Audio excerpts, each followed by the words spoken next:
Good evening. I'd like to call to order the January 16th special meeting of the City Council. Could we please have a roll call, Madam Clerk?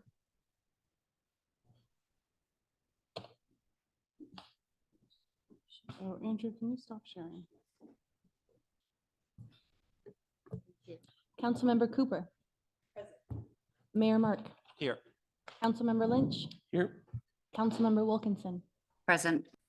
For the record, Councilmember Chemnitzer is recused. Thank you. The public hearing tonight, we will move to, since a special meeting, to the public hearing item 3A. Let's move right to a staff report. Rebecca or Andrew. Thank you. Yeah, I'll just do a quick introduction. Good evening, Mayor and council members. We have Andrew Hill tonight here from Diadem Bhatia to present on the housing element changes since November 21st, zoning ordinance amendments and CEQA findings.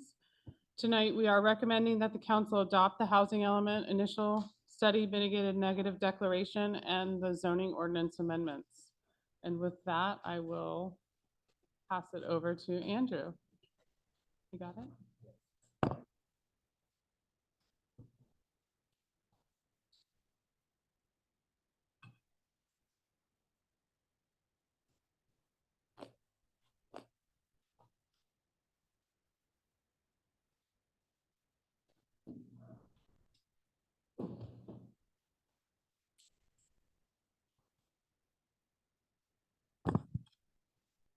There we are. Good evening. As Rebecca said, my name's Andrew Hill. I'm with Diadem Bhatia. As you all know, the housing element was adopted in January of last year and then revised to address comments from the California Department of Housing and Community Development this past fall. The revised housing element was presented to the community at an open house meeting in November, and then to the Planning Commission at a study session on November 21st. Based on the feedback we received, the housing element was then revised, and on January 3rd, the Planning Commission recommended resubmittal to the California Department of Housing and Community Development, along with adoption of related zoning amendments and an initial study mitigated negative declaration. So in my presentation tonight, I would like to provide an overview of the key content of the revised housing element, introduce related zoning amendments for housing element implementation, recap the environmental review process and the key findings.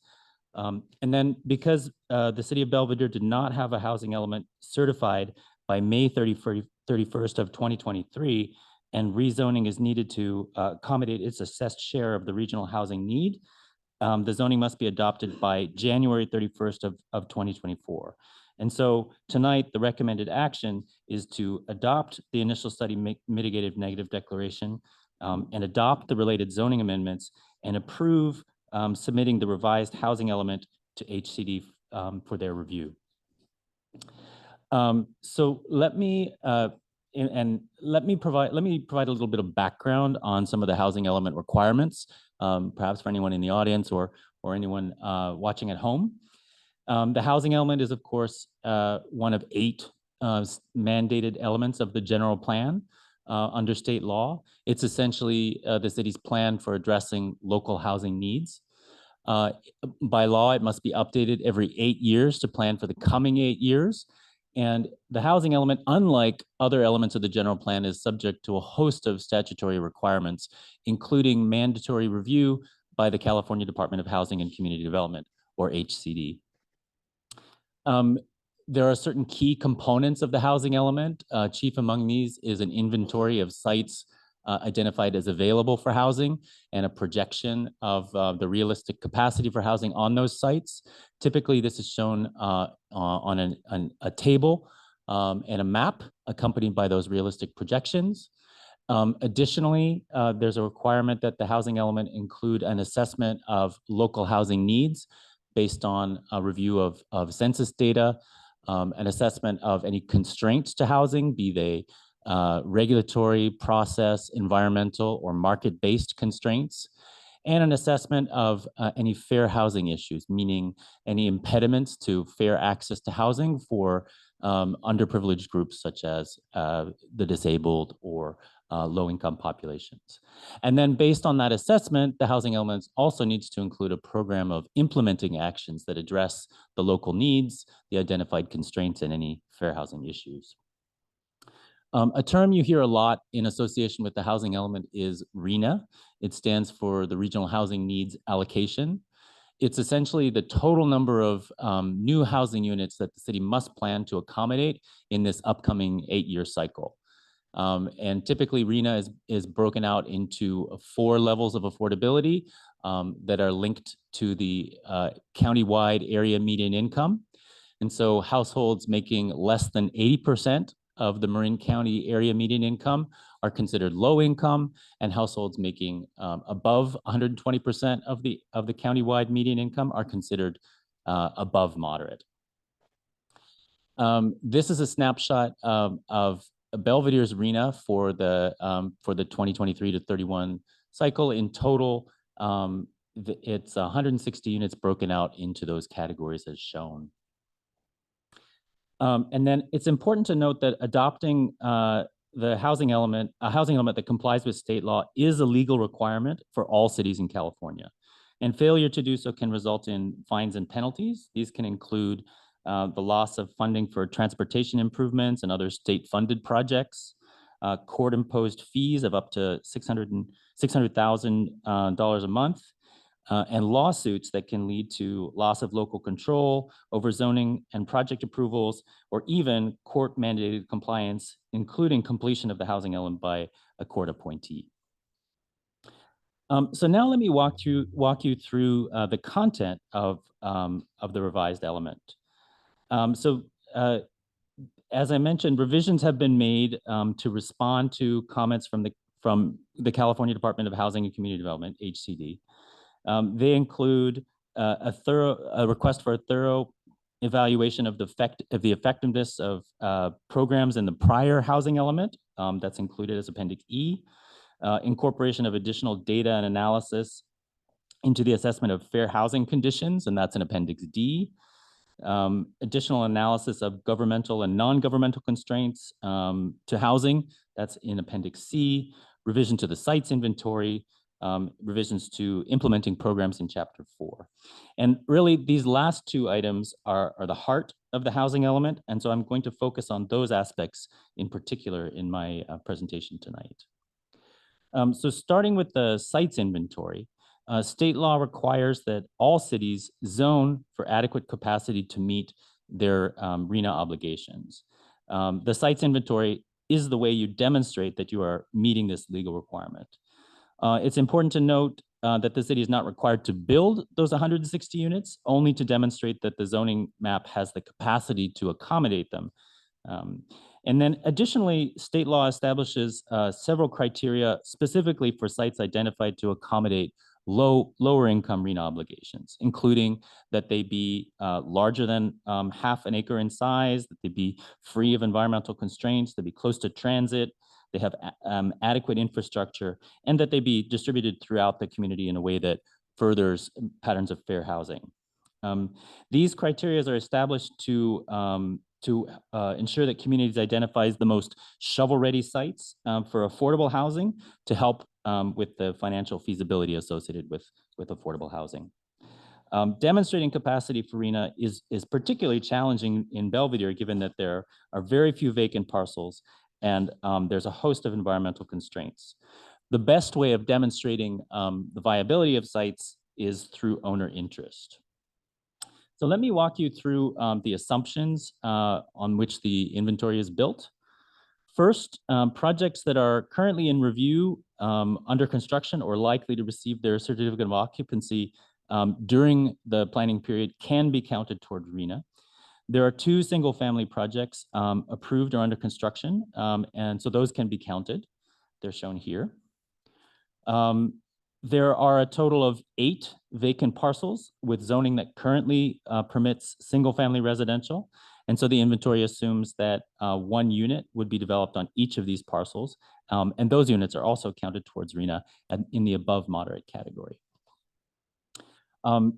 Accessory dwelling units and junior accessory dwelling units can be counted towards RHNA. State guidance allows the city to take the annual average number of construction permits issued for ADUs and junior ADUs since 2018 and project that number forward for each year of the planning period. Belvedere has permitted on average about 2.8 ADUs since 2018. So the city can project at least 24 ADUs by 2031. However, state law recognizes that ADU production trends are growing, and there's very strong interest in Belvedere. And so with a suite of programs that we've included in the housing element in order to incentivize and facilitate production, we can project more than 2.8 per year. On the basis of those programs, the inventory assumes 40 total accessory dwelling units by 2031. And based on a regional study of ADU affordability in the San Francisco Bay Area, 60% of those ADUs are assumed to be affordable for households making less than 80% of the area median income, and 30% for moderate and 10% for above moderate. Additionally, the Belvedere Land Company has expressed interest in renovating several of their multifamily properties and adding units. This is possible under current zoning. And so properties where current zoning allows for additional units to be added have been factored in, and a total of 58 units has been counted on these properties. Additionally, it's been assumed that the Mallard Point project will move forward, and so those units have been counted towards RHNA as well. In total, there is a demonstrated capacity from under current zoning for 98 new units. That's not quite enough to meet the city's RHNA obligation of 160 units. And in particular, there's a shortfall of lower income RHNA units.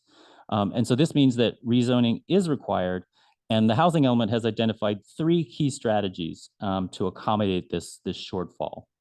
The first of them is to create a mixed-use zoning district around the Boardwalk Shopping Center. The second is to increase capacity in areas that are already zoned for multifamily housing. And the third one is to create a zoning overlay that would allow churches to develop multifamily housing on their properties if they choose. So the first strategy, let's take a closer look, involves facilitating mixed-use development at the Boardwalk Shopping Center. The property is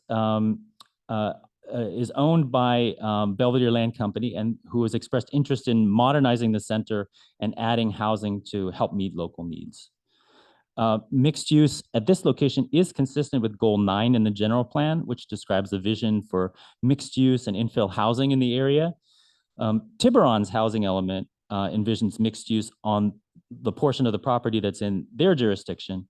And so through Program 2D, Belvedere would adopt new zoning that creates a mixed-use district permitting 30 to 35 dwelling units per acre, 3 stories, with requirements for setbacks and upper story step backs where adjacent to existing homes. On this basis, the housing element projects a total of 65 units at the Boardwalk. There are also several other adjacent properties surrounding the Boardwalk that represent opportunities for housing and mixed use. And so Program 2E in the element would also apply the new mixed use zoning district to these parcels to give the owners of those parcels the option to add housing there if they choose. And additionally, this program offers incentives to encourage the consolidation of lots, such as parking reductions, setback adjustments, and relaxation of certain open space adjustments. The second strategy for accommodating that RHNA shortfall is a rezoning strategy that involves increasing capacity in areas where multifamily housing is already allowed. And this is rather than identifying sites for rezoning. The strategy focuses particularly on 2 clusters of R3 parcels around the lagoon, recognizing that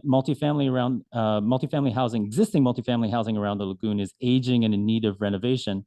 The general plan did provide some guidance on that. And so this strategy would offer certain zoning incentives to allow for additional units on those R3 properties, but only in exchange for a commitment from the property owner to make some of those units affordable to members of the local workforce. And that trade-off would help the town, or the city rather, meet its lower income RENA obligations.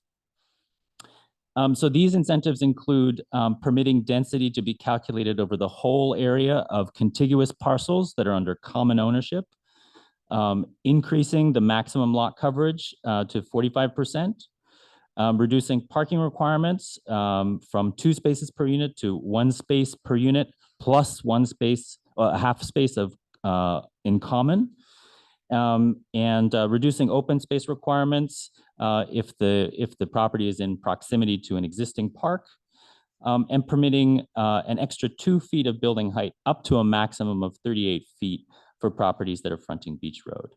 Again, these incentives are only available if the owner of multiple contiguous parcels makes a commitment to make a certain percentage of them available to members of the local workforce. And the intent here is to create capacity in exchange for units that can be counted towards the city's lower income RENA obligations. And the third strategy involves facilitating affordable housing on church properties if the property owners would like to pursue that option. The 2 church properties in Belvedere, there are 2 church properties in Belvedere, and the strategy would apply to both. New state law already provides some incentives for the churches to build affordable housing, and through Program 2H, the city would offer technical assistance and development support for those owners. Additionally, the city would adopt an SB 10 ordinance that would apply to these 2 properties that would allow for the development of up to 10 units on those. And along with this SB 10 strategy comes a requirement to a commitment to affordability to make sure that those units, if built, would be counted towards lower income RENA. Additionally, Program 1A in the element includes an inclusionary zoning strategy that mirrors what Tiburon has done. The idea is that depending on project size, there would be different requirements. So 3 to 6 units would be required to make 15% of the units built affordable to moderate income households. 7 to 12 units would have that same 15% requirement for low and moderate, and an additional requirement for of 5% of that 15 must be for lower, very low units, and then projects of 12 units or more would be required to make 20% of the units affordable to very low and moderate incomes, and 5% of that 20% would be for low and very low. There would be an option for any projects of any size to pay an in lieu fee, but only if the property owner can demonstrate that actually building the units on the site would be financially infeasible. Right. And so this slide shows a summary of the revised inventory. Overall, the inventory has a capacity for 213 units, which is sufficient to meet the city's RENA obligations for all levels of affordability with a buffer. And that buffer is needed to help make sure that the city can navigate the no net loss provisions of state law in the case that any of the sites don't develop at the densities anticipated in the housing element. Let me pause there for questions and comments. Thank you. Before I do that, Andrew, you in your description of the SB 10 ordinance, we would be authorizing or approving an SB 10 ordinance for the entire city, authorizing those 2 sites specifically, but we're also laying out eligibility criteria for other sites within the R15 zone that would could take advantage of the SB 10 overlay as well, correct? That is correct, yes. Okay. Any council members, the questions on the presentation so far? Not for me. Do you want us to give any suggestions or questions, or do you want to wait for the end for that? Why don't we have questions or comments on what's been presented, and then we'll go through the body of the text, section by section, not literally, but as the comments come up. Councilmember Wilkinson, I see your hand up. Please go ahead. Can I interrupt for 1 second? Sorry. The people on Zoom are having a hard time hearing the council members. If you could make sure you speak into your microphones, that would be great. Thank you. Thank you. Sally? Sorry, I didn't realize you were waiting for me. A few really quick questions. I didn't, and it's just a clarification, I didn't realize that we could ring fence housing for workforce and that it would qualify for low income. Are you saying that that is the case? So I'm using the term workforce, I guess generically you would say. Specifically, I'm using it to mean lower income and possibly moderate income households. There isn't a formal definition of workforce housing in state law, but in common practice, it's typically used to reference households that make between 60 and 100% of the area median income. Okay, that makes sense. And then where you've only got 3 units and you're required to do 15% affordable, obviously that's like half a unit. And so my question there is, does that mean either developers are having to overcommit on the affordable housing side, or they're forced to pay the in lieu fee, which doesn't seem particularly fair, but I'm just curious how that works. Well, yes, I think the in lieu fee option is there to probably for that type of situation when on a small project when actually building units would be a financial hardship. There would be the option to pay the fee. But as a general rule, the way we'll get to it when you get to the zoning, but the way that the inclusionary ordinance is envisioned is that the impetus would be primarily to require the units to build, but put the onus on the property owner to demonstrate financial hardship in order to qualify for that in lieu fee. And can you elaborate a little bit on the in lieu fee? Sure. There's a number of in order to establish an in lieu fee, the city would first need to commission a nexus study. And the nexus study would set a reasonable fee in relation to property values and development costs in this part of the county. Recently, I think about 6 jurisdictions in Marin County have adopted inclusionary requirements.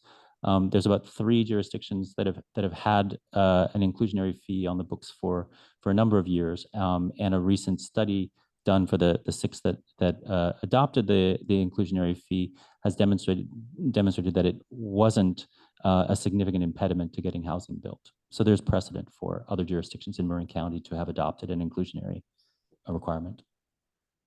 And putting numbers on that study, what were the numbers? Um, Meaning the dollar figures.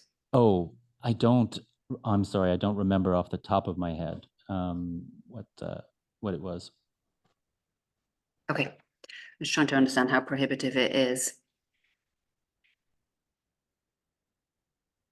If I recall, it's not insignificant. It's, Yeah. I think Tiburon's was, $400,000 for a single bedroom of something along those lines. Andrew, if I could just clarify one thing that you were talking about with Councilmember Wilkinson. And I know that we'll get this later on into the specifics, but we changed, or it was changed, the calculation. If it's any percentage, it goes up to the full unitary. Is that standard practice? Yes, I believe it is. So it's not averaged. If it's 0.01, it becomes 1. Okay. I'm sorry to interrupt, Councilmember Wilkinson, if you have anything further. No, I don't have anything else at this stage. Thanks. Any more questions before we allow Andrew to proceed? Well, one other thing that I think is going to come up later to clarify this in lieu fee is that the money would be used toward creating low-income housing. So it would go into a particular fund, and then that fund at some point would generate enough money to be able to hopefully create more housing or help people to create the housing that we need. So I think the consultants and everyone was trying to come up with as many different options as possible for how to meet these low-income units. One being the in lieu fee, one actually building them. So that was part of the discussion. I just had a couple of comments. One, in our actual resolution, I think for the housing element, it says to accommodate the town. And I was thinking it probably should say accommodate the city. Should probably say the city. Yes. And I think it's under number 3, where in the now therefore be it resolved part. And then I'm afraid I was not available to discuss the new ferry terminal maps that you are using. And I could be wrong, but it seems to me that those maps are using the Angel Island ferry dock and not the San Francisco ferry dock.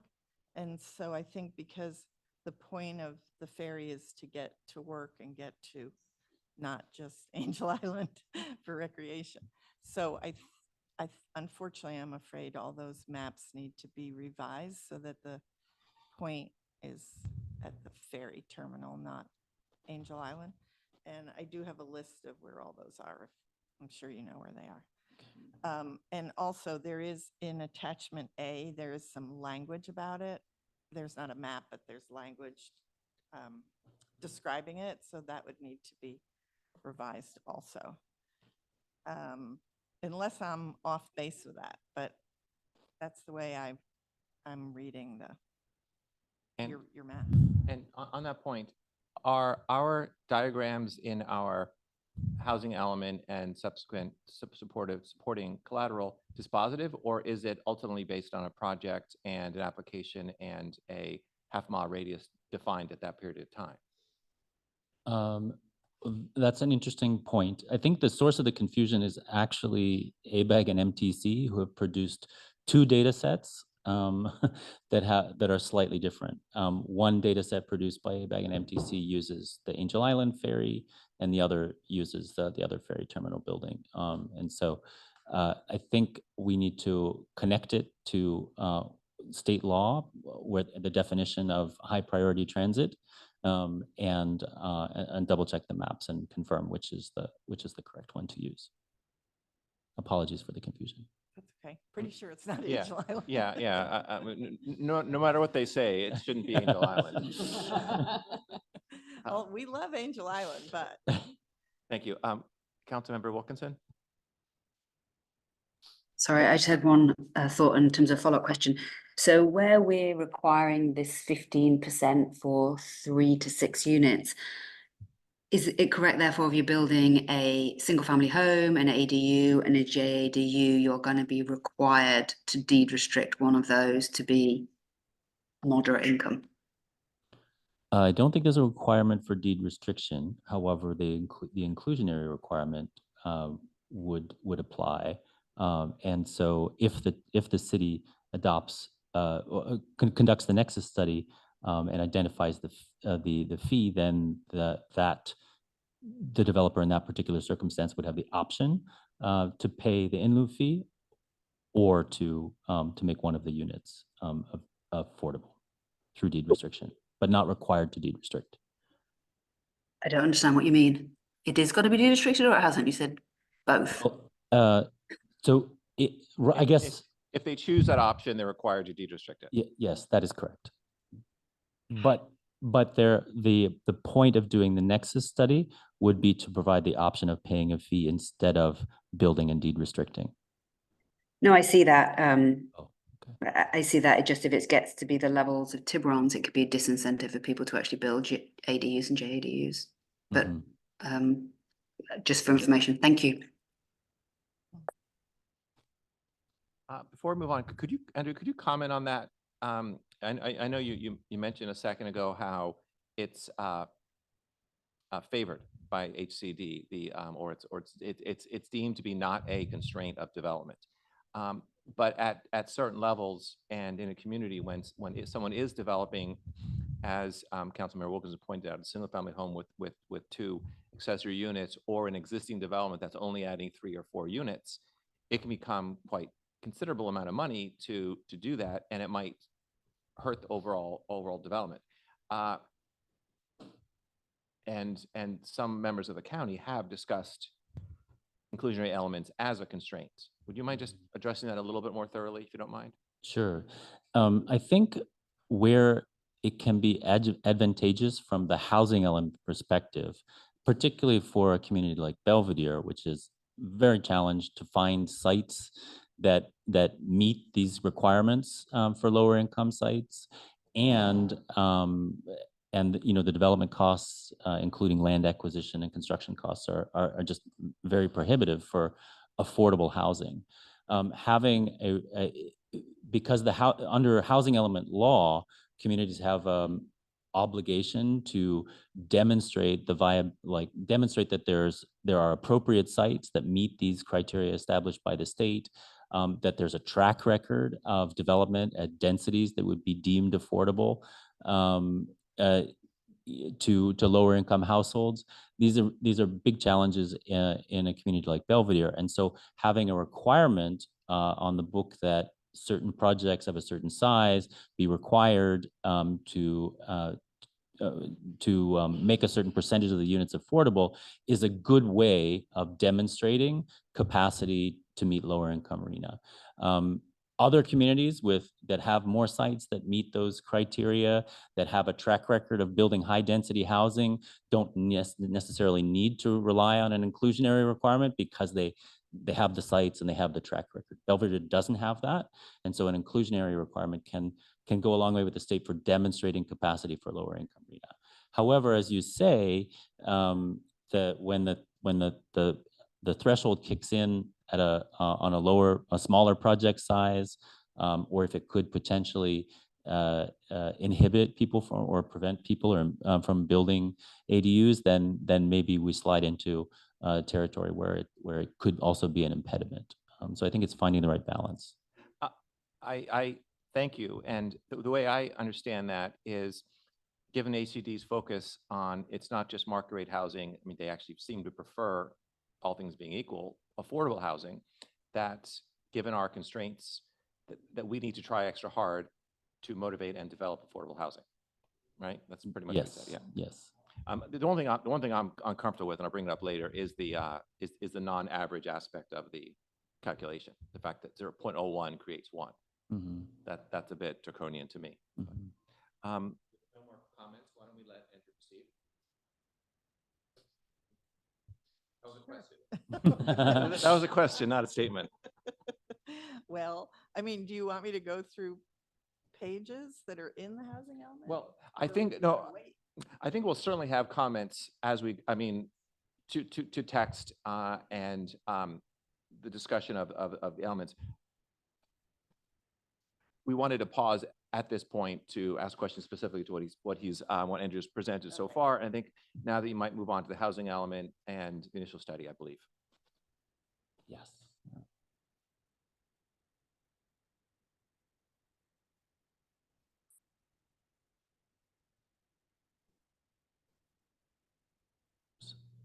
Sorry, let me reshare the screen.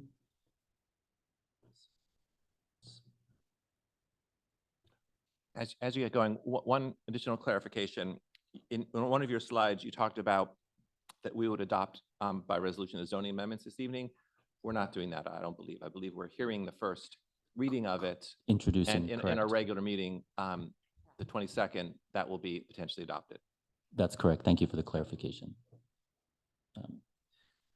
So now let me walk you through the zoning amendments. Let's see. So these zoning amendments are required for housing element implementation. And as I mentioned, because the city did not have a certified housing element by May 31st of 2023, the zoning amendments needed to accommodate its assessed share of the regional housing need must be adopted by January 31st of this year. And the package of zoning amendments that we're introducing for first reading tonight is in 3 parts. The first part are amendments to Title 19 that create the new mixed-use zone at the boardwalk, that provide those incentives for increased affordability in the R3 zone that I mentioned, and other amendments needed to bring the zoning code into compliance with new state law. The second part is an inclusionary ordinance, and that's Exhibit B. And the third part is an SB 10 implementing ordinance, and that's Exhibit C. And so let's start with the new mixed-use zone. This would be implementing programs 2D and 2E in the housing element. The intent here is to promote the holistic redevelopment of the shopping center and those adjacent parcels on the portion of the property that's located in Belvedere. The new mixed-use zone is designed to be compatible with the development standards of Tiburon, with some tailoring for Belvedere. The density range would be from 30 to 35 dwelling units per acre. Height of 3 stories and up to 45 feet would be allowed. Setbacks in the front, 10 feet, in the rear, 20 feet when abutting another lot, 15 feet when abutting the street, and 10 feet when abutting a private alley. And then the interior side would be 5 feet or 10 feet if adjacent to a residential zone. The second piece in here is incentives in the R3 zone. These incentives would, again, only be available when there are multiple adjacent parcels under common ownership, and only in return for a deeper commitment to affordability to help the city meet its lower income RHNA obligations. The minimum parcel size would need to be 0.5 acres when the adjacent sites are considered together, and 20% of the units would need to be made affordable to lower income households. In exchange for that commitment, the proposed zoning amendments would permit density to be calculated over the total area of the combined properties. The public open space requirement would be reduced to 150 feet per unit if the property is within 1,000 linear feet of an existing park. The parking requirements would be reduced to 1 dedicated space per unit and 0.5 common spaces. And the maximum lot coverage would be increased from 40% to 45%. And additionally, increased building height of 2 feet up to a maximum of 38 feet would be available for properties fronting Beach Road. If the parcels are developed individually, the citywide inclusionary requirements would apply, and the standard R3 development standards would apply. So those incentives are only available in the case where multiple adjacent parcels are developed together. And then additionally, changes proposed for housing element implementation in the R2, R3C, and R3 zones. The density requirements have been changed to clarify and simplify. They simply refer to the corresponding general plan land use designation. Single family dwellings are also removed as a permitted use in R2, R3C, and R3 in order to encourage properties to develop up to the maximum capacity. With respect to another aspect here is incentives for deed restricted accessory dwelling units. Again, promoting the production of accessory dwelling units is an important strategy in the housing element to increase the overall supply of housing and help the city achieve its total overall RENA numbers. However, making sure that there's adequate production of lower income households is also an important objective. And so there's a program in the housing element that provides that gives direction to provide zoning incentives to encourage property owners to deed restrict a new ADU for lower income households. Those incentives that would be available to property owners who do elect to deed restrict would allow up to 2 ADUs to be permitted on lots over 15,000 square feet in size. In that case, the detached accessory dwelling unit shall not exceed 1,000 square feet, or if it's 2 or more bedrooms, 1,200 square feet. An attached ADU shall not exceed 1,000 square feet or 50% of the existing living area of the primary dwelling unit, whichever is less. And any ADU that does not exceed 500 square feet and is located within 100 linear feet of the primary dwelling unit will be treated as a junior ADU for the purpose of accessing utilities and public service fees. So again, these zoning incentives are available only for property owners who elect to deed restrict an ADU to help the city meet its lower income RENA obligations. And then the third piece is the inclusionary ordinance, which is designed to ensure that new projects support affordable housing citywide and help meet the city's lower income RENA obligations and contribute towards a fair distribution, fair housing patterns in Belvedere. Residential developments of 3 or more units would be required to contribute low or moderate income units with a percentage affordable depending on project size. Again, in lieu fees may be paid if building units would be financially infeasible. The onus is on the property owner to demonstrate that. And the ordinance includes standards to ensure that the inclusionary units have the same visual character, architectural features, and amenities as the market rate units. And then the other piece of the zoning amendments had to do with this SB 10 ordinance, which establishes standards modified from the base zone to integrate more affordable housing and diverse types of housing while preserving the existing character and preventing adverse impacts on infrastructure and safety.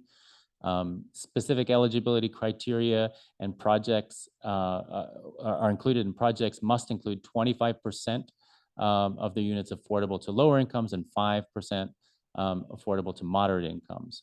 And the standards are spelled out in the table in green on the right side of the screen. So I'll pause there to see if you have any questions about the zoning amendments. Thank you. Let's pause for some questions, as you said, and let's try to keep them structural, top line, and we'll get into the details later as we go through this. I have some, but I can certainly defer to Councilmember Cooper.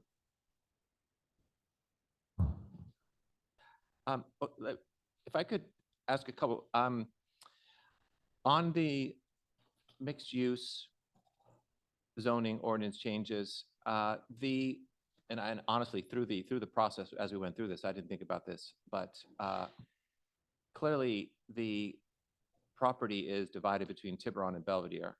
Would rear, front, side yard setbacks be enforced to the property line or on the project basis? That's a good question. The intent was to create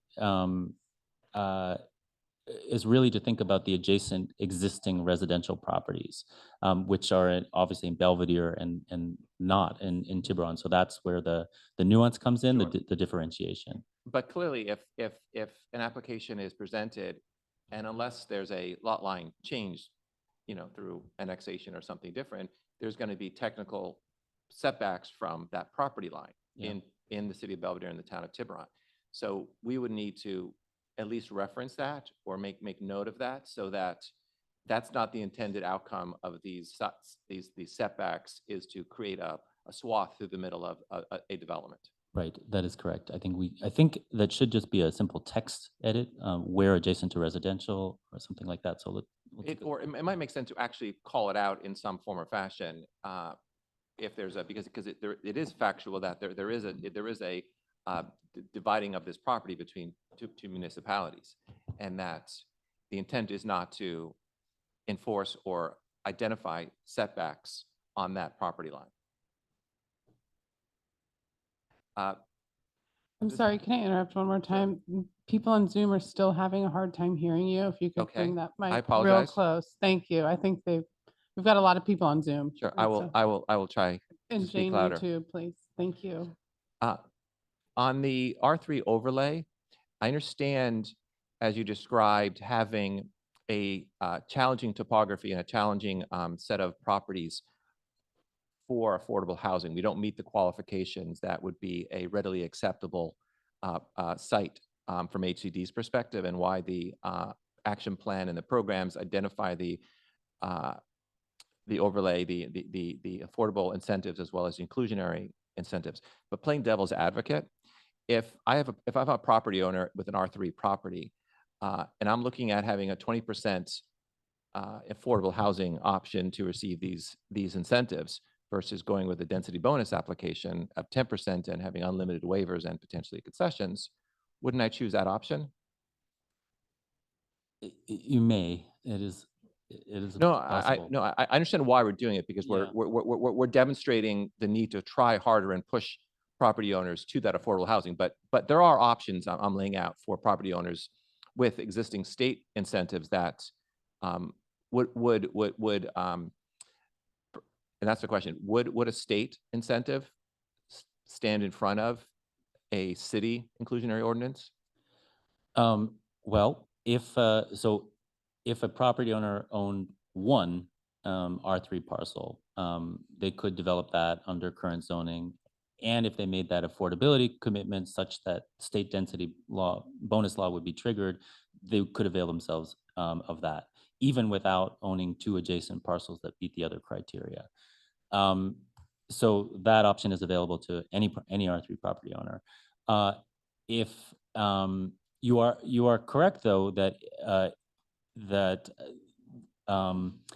state density bonus is additive on top of the maximum density available under the city's zoning.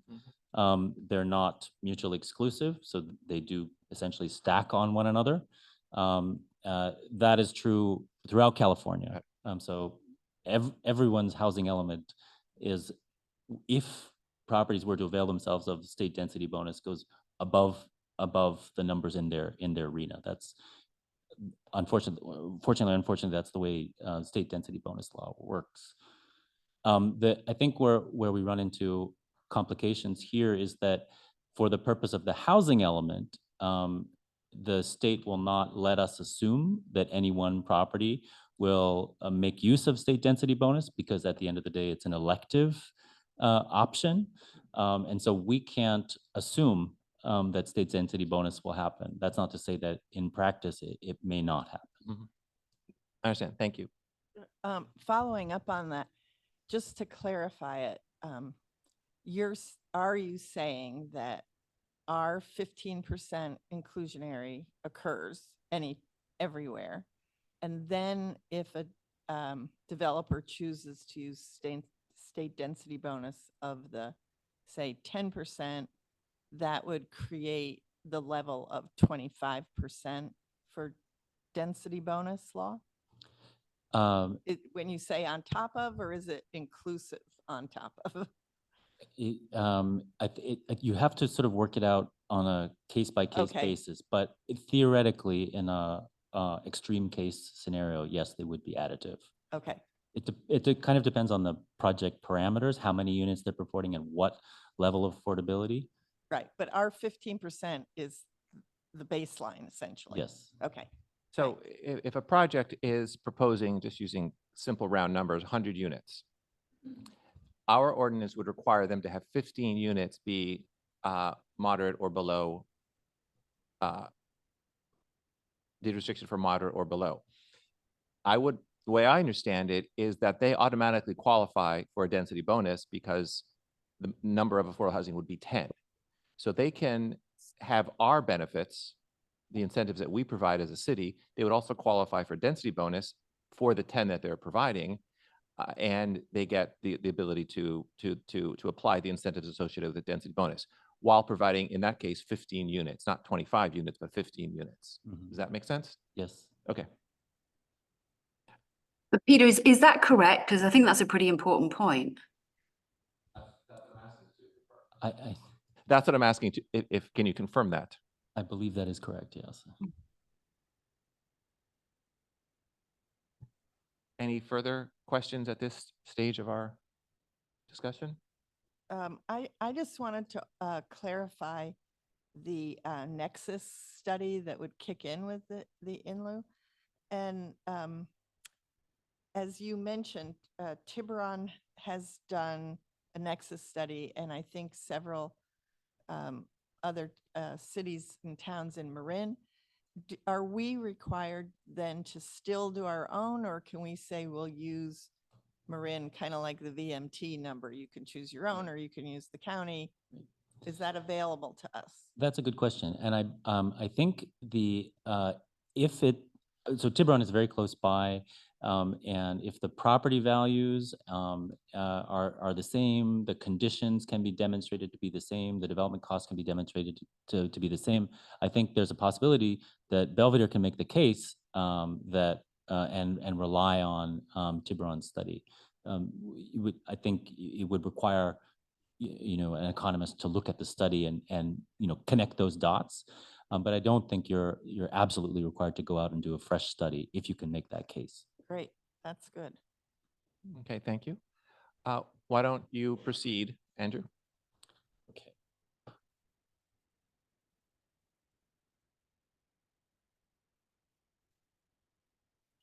Okay. And so the third part of the presentation tonight has to do with environmental review. So adopting the housing element and adopting the implementing zoning amendments is a discretionary action that triggers environmental review under the California Environmental Quality Act. And projects that may have environmental impacts, but if those impacts can be reduced or avoided with mitigation measures, well, in that case, the appropriate level of CEQA is a mitigated negative declaration. In this case, the mitigated negative declaration was circulated for a period of 20 days, starting at the end of December 27th. And the project is December. Yep. It was circulated for a period of 20 days, and that's appropriate because in this case, the project is not considered regionally significant under CEQA. The analysis contained in the initial study mitigated negative declaration is programmatic in that that means it evaluates the broad policy direction in the planning documents, but not any potential site-specific impacts of any one particular development that may be proposed under the housing element or the related zoning amendments. The initial study looked at all of these resource categories required under CEQA, everything from aesthetics and visual resources to air quality, biological resources, cultural and historical resources, hydrology, transportation, population, housing, noise, wildfire. And this is a snapshot of the overall process. The draft initial study mitigated negative declaration was published at the end of December. It was available for 20 days of public comment. In my presentation tonight, I'll touch on the number and the nature of comments received.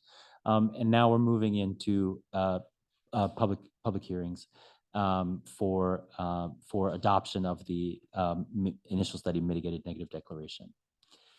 Overall, the ISMND found that the majority of impacts in those resource categories would be less than significant.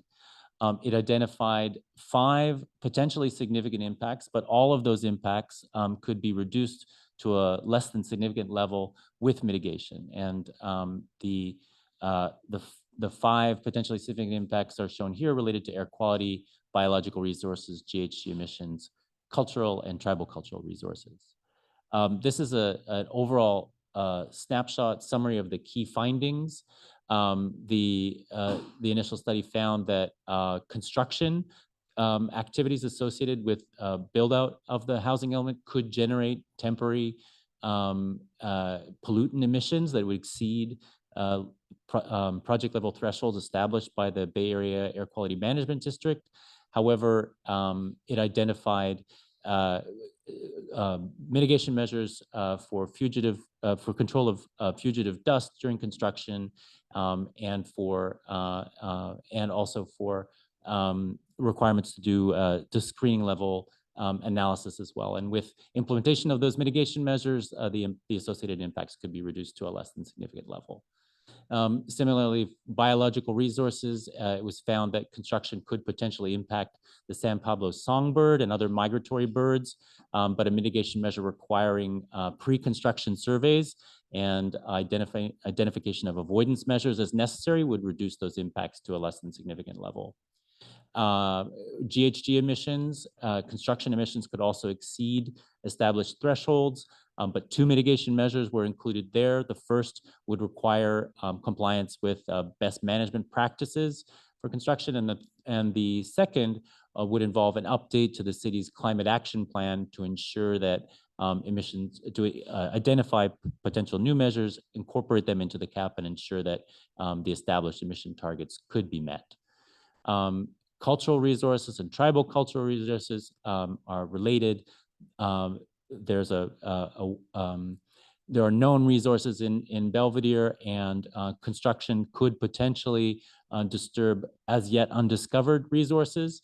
So there's a host of mitigation measures proposed there to preserve and protect those potential resources in the event of accidental discovery. During the public comment period, a total of 3 letters were received. Common themes related to the difference between programmatic and project level review under CEQA, concerns about levees, water supply reliability and storm drainage, also pollution release potentially as part of demolition, the impacts of heavy equipment on buildings and roads, and CEQA protections for potentially historic buildings. This is an overall snapshot of responses to these comments. One important point to make is that, again, the ISMND is a programmatic document, so it's looking at the potential impacts of implementing the broad policy document and not the specific impacts of any one development project pursuant to the plan. If a project comes forward and there are potential site-specific or project-specific impacts that were not considered in the ISMND, then that project would be required to do its own level of CEQA. So that's an important clarification. The aging of the levees was expressed as an overall safety concern, but the point of nuance here is that the CEQA document is looking at whether this housing element and the related zoning amendments would exacerbate the existing conditions of the overall levy of the levies, and because that is not the case, then this particular project doesn't have an impact related to them. Water supply reliability and the adequacy of the storm drainage system. Well, the water district ensures sufficient water supplies available to meet existing and future needs, and they have a plan to ensure that sufficient water would be in place in the case of single and multiple dry year scenarios. And we relied on that analysis for making the findings in the CEQA document. There were concerns about the potential release of pollution, including asbestos from older buildings, and the initial study identified a host of existing state and local regulations regarding protocols in the event that asbestos and lead may be discovered in the demolition of buildings, and compliance with existing regulations would mitigate those impacts to the extent practicable. And so, on that basis, the findings of the initial study were found to be valid. And then the impacts of heavy equipment on buildings and roads, particularly roads that may not be in the best condition.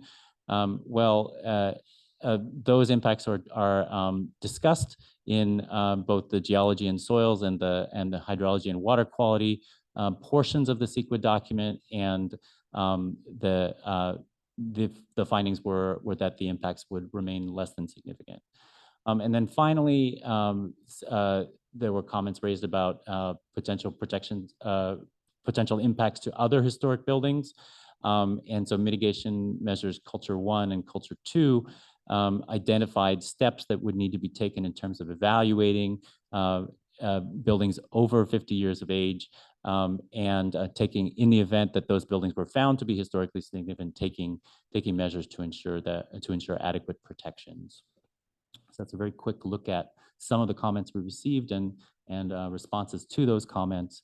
Additionally, I think staff has provided an errata sheet of some minor clarifications and corrections in the document, and so those are entered into the record as well, and those would be incorporated into the final version of the ISMND.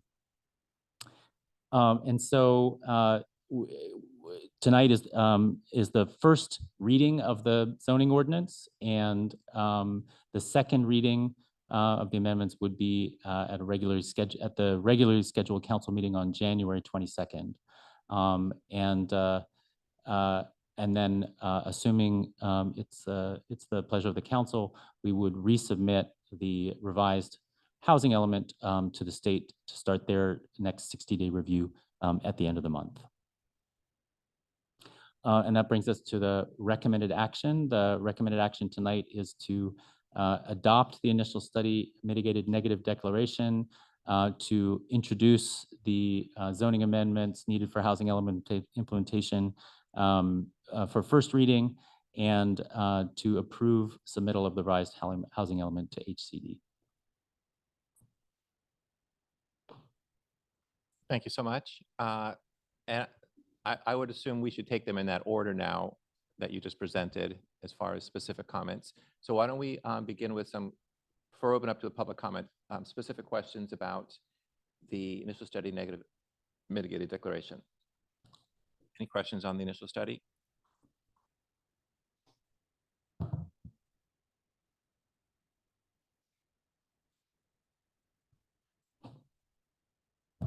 I think you clarified one of my questions, which was that the confusion that happens for myself and others, I think, is that this initial study refers to our program as a project. And then people also think of a development project. So the word project is what gets everybody so confused. But I just wanted to thank you for clarifying that. And hopefully, even though it's still hard when you read it, we'll be able to keep that in our brains while we're reading it. So thanks. Councilmember Wilkinson?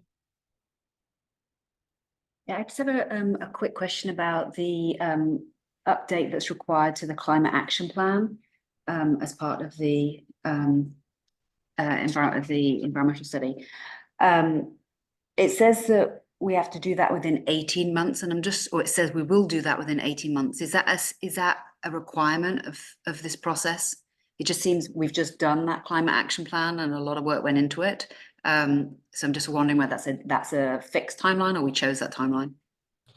There isn't a legal requirement that it be 18 months or 2 years or 1 year, but the mitigation measure, in order to be enforceable, needs to stipulate a specific time period.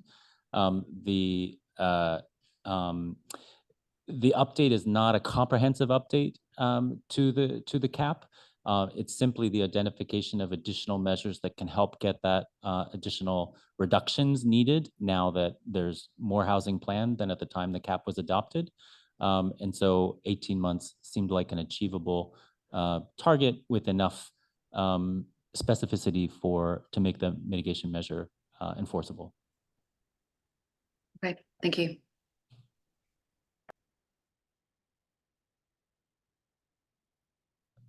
Okay, one sec. And I assume, I'm looking specifically at the mitigation monitoring and reporting program, which is new to us tonight from the Planning Commission. And this is following up on the question I think you just received from Sally, is there are project-specific actions, mitigation measures and monitoring, and city-level measures. I assume we would need to create a matrix of some sort and put those in place, because the city ones we have to do regardless of what happens, because that's based on the housing element and the zoning. The project ones are based subsequent to an application proceeding, right? So we need to distinguish those two and identify those that we would need to do and put a timeline on those. Yeah, I think the mitigation monitoring and reporting program identifies who is Yeah. going to do what on what timing. So that is a tool that staff could use to implement, or perhaps there's another mechanism for clarifying. Okay, thank you. Jane, you had an additional question? Oh, I actually had one more clarification, and that is the use of displacing existing residents and housing. Is that, that also sometimes is a confusion, because in legal terms, displacement only refers to low-income individuals. Is that the same meaning in this? That's an interesting question. I think the intent of CEQA is to displace any residents, not just lower income residents. And there's whether it would directly replace through the demolition of units, or whether it would indirectly replace, perhaps by increasing rents and sales prices such that people might be forced to leave the community, as an example. Thank you.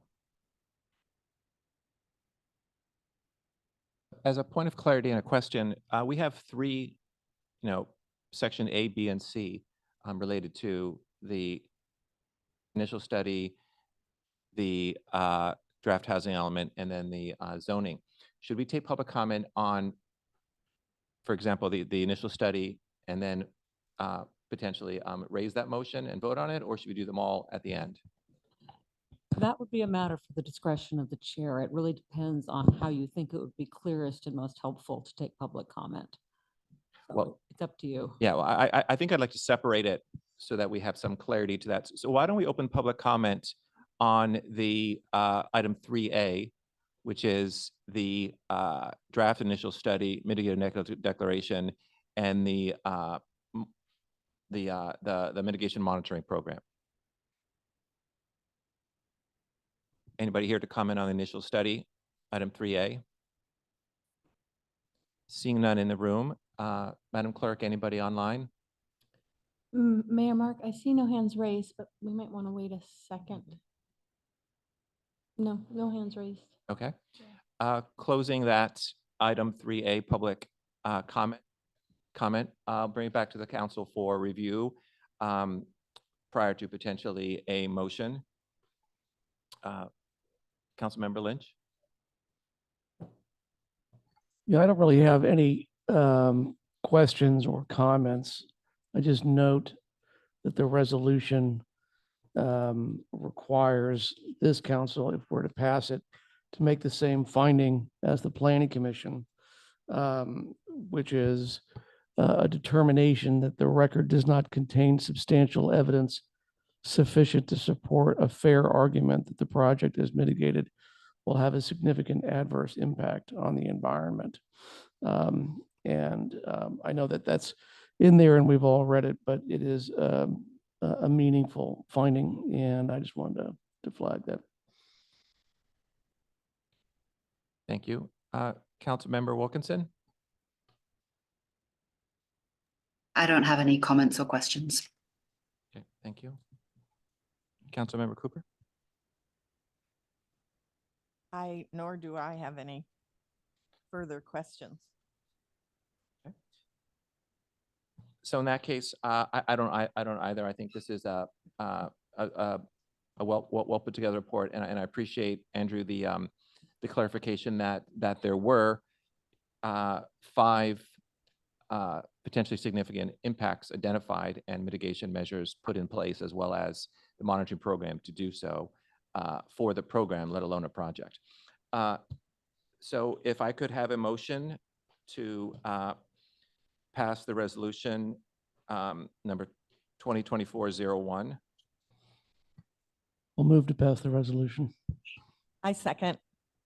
Thank you. All in favor? Aye. Aye. Madam Clerk, would you do a roll call just because we have one absent member or one on Zoom? Yes, Councilmember Cooper, Yes. Councilmember Mark. Yes. Mayor Mark, apologies. Councilmember Lynch, Yes.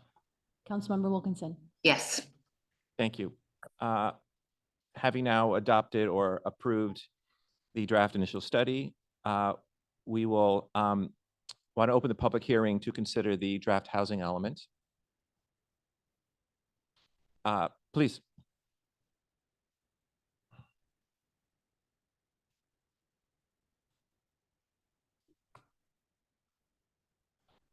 Andy, I think the button's got to be pressed if it's not. Now? Yep, there you Okay. go. Andrew Allen of the Belvedere Land Company. First of all, I would like to say we've been watching the progress of the Housing Committee and the element. We've attended the November 11th meeting. We also watched the notes of the Planning Commission meeting in November. Both those events, there was no discussion at all of a massive zoning change. So I apologize that I wasn't watching on November 20th when the first idea of a massive zoning change in the R2, R3, and Boardwalk area was first brought up. And to put it very simply, I think this zoning amendment will be the very best way to prevent any affordable housing being built in Belvedere during this time. I've gotten texts from my other family members who've been watching this, and they're all shocked at what seems to be the total burden being placed on the Belvedere Land Company and on my family. And the feeling is it will not work. We were not approached by the advisor. We had no idea this was coming up until we heard, and I was not out of the country. One of my cousins attended the Planning Commission meeting this month. And I think you have to understand that it's a matter of economics. When you say you can have a house on the lagoon, and if you can cut me off at any time, but if you pass this, either intentionally or unintentionally, you're not going to have affordable housing in Belvedere unless you tax the people to do it. All right. And you can ask questions. I can explain. I sent a letter, which was forwarded to you, which sort of explains the facts, how we see it. But you're just making it economically impossible to do it.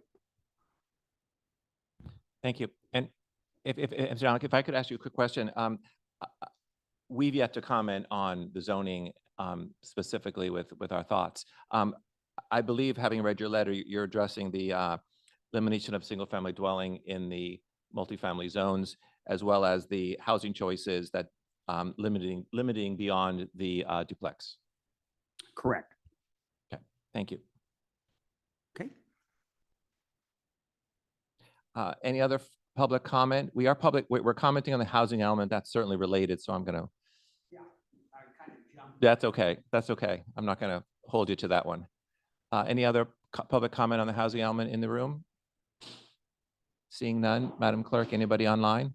We have Riley Hurd. Thank you.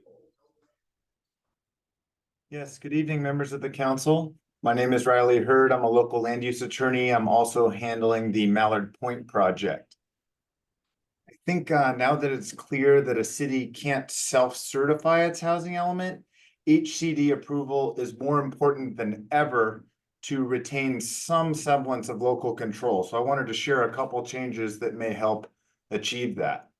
So I'd like to start with the R2 zone where only duplexes are allowed, but a density range is provided that goes to 20 units per acre. I think if you talk to any developer, you're going to see that you need a denser product to get to 20 units per acre, especially if you're on an irregularly shaped lot, which is really common. And the reason this matters for the housing element is you have many sites that are zoned R2.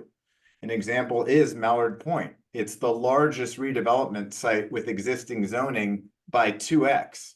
It's also probably the only one of all the sites likely to redevelop in the near future. So this version of the housing element reclassifies Mallard Point for a third time from a pipeline project to a redevelopment site with existing zoning while purporting to allow 40 units.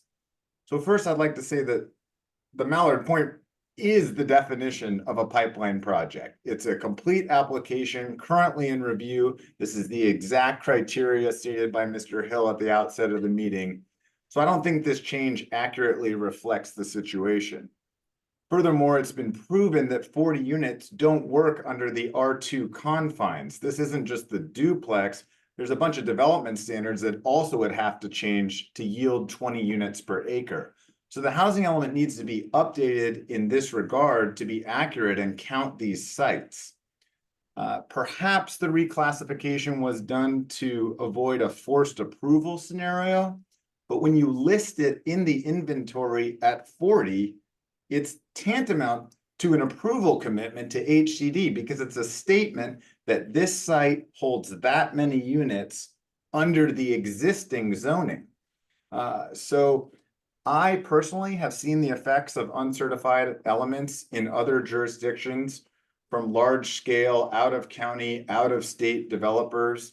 And I would encourage the city to be real serious about genuinely accommodating its share because the alternative is less than ideal when these folks come to town. So thank you for your considerations. Thank you, Mr. Hurd. Jim Allen. Thank you. Yes, thanks. So I'm also one of the owners of the land company. I want to point out MU zone with it already got discussed a little bit, but it's not written into your draft. The line between the two towns running right through the middle of the lot, if you have the setbacks as written, there won't be any room for a decent redevelopment because it'll all be taken up by, or a lot of it would be taken up by setback requirements through the middle. So I propose that you change the wording there to either say whatever you want to say that doesn't leave it vacant through the middle of the property. And then R2 zone, if my question is, are you trying to have only duplexes in the R2 zone, or does it mean you could build a triplex, a fourplex, and a single family home and or a single family home with a couple of ADUs? The language that's in there right now is very conflicting and confusing. And the same applies, or similar comments on the R3 zone. It's to eliminate for all time a single family home in a area that has been zoned for single family since whenever the zoning went into effect quite a while ago, with no consultation with the owners. And in a 20-day review period or even a 2-month review period, it's pretty amazingly fast. And I know, we all know you're up against a deadline with the state that could lead to big fines. Who's going to pay those fines if they're actually inflicted? So a couple of quick language changes to the draft zoning language could clear up a lot of stuff. Thank you, and thanks for all the work you do. It's a complicated, hard thing. Thank you, Mr. Allen. Mark, Yes, good evening, Mr. Mayor, members of the council. My name is Mark Wolf, and I'm here on behalf of Brig. I just wanted to respond very quickly to the prior commenters. One, just to be clear, Mallard Point has a completed application that is now under review. And the Planning Commission determined that environmental review of the application was required under CEQA. And the developers appealed that determination, and you will be considering that appeal next week. Whether it's called a pipeline project or not really is just a question of terminology. The fact remains, it is not an approved project, and it is perfectly appropriate for you to submit the current housing element to HCD with the current description of that project. Furthermore, Brig has repeatedly documented in correspondence that's been submitted to you as well as the Planning Commission and others that the current general plan and indeed the prior iteration of the housing elements designated density can be achieved with duplex construction. This was clearly acknowledged when the last iteration of the housing element was adopted in 2015, the time of which the city council then adopted express findings that there was no inconsistency between the general plan density and R2 zoning. It ultimately becomes a question of fact that will be evaluated at the appropriate time in the future when this particular development application comes up for an actual review, which may or may not be following a CEQA process. So in sum, Brig sees no need to make any changes to the current iteration of the housing element in terms of its description of Mallard Point in the housing inventory section. Thank you very much. Thank you, Mr. Wolf. Bruce Dorfman, Thank you.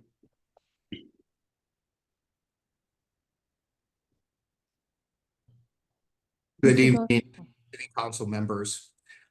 First, I just wanted to confirm that you received my letter that I sent last week. I didn't see it referred to in the package of information that you had, but there were 6 items that were included in it, 5 of which I think are still outstanding. Was that letter circulated? Yes, it was. Yes. Okay. Again, I would say first and foremost, there still seems to be a conflict relative to some of the R2 zoning and density, as well as vis-a-vis the odds guidelines, which state that you can build 4plexes in an R2 zone, an R2 district, but that is emphasized as not being allowed in this housing element. One way or another, that needs to get fixed. Second, responding to just the prior speaker, it was said pretty deferentially and pretty directly that you cannot achieve 20 units per acre in an R2 zone using duplexes. And that was stated in last week's Planning Commission hearing when they approved the housing element. So I think that changes do need to be made, and it's important to participate in all the hearings, not just one at a time. I thank you very much for your time. Thank you. Mayor Mark, I see no other hands raised. Okay, thank you. We've seemed to cross this line already, so if you don't mind, why don't, since we'll talk about them together, why don't I call for public comment? I don't believe we'll get any because it seems to be merged on the zoning changes as well. I think we've already addressed it, but to be formal and official, open public comment for item 3C, which is the zoning amendments Seeing none in the room. Any further online comments? There are no hands raised. Okay, thank you. So I'll close the public uh, comment period and bring it back to the council for comment and or further questions or specific discussion items relating to the housing element and the related zoning to achieve that, the objectives of the element. Could I take a volunteer or should I assign someone to go first? I'll volunteer to ask someone else to go first. I'd like to hear input from my colleagues on the point made by the Allens and others about the density in R2, the effect on single-family homes, and the potential or the asserted conflict with the odds standards.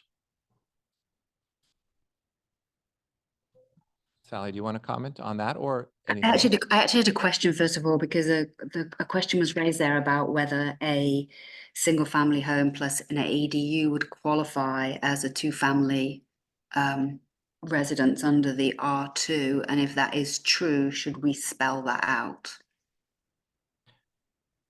My understanding is that it would.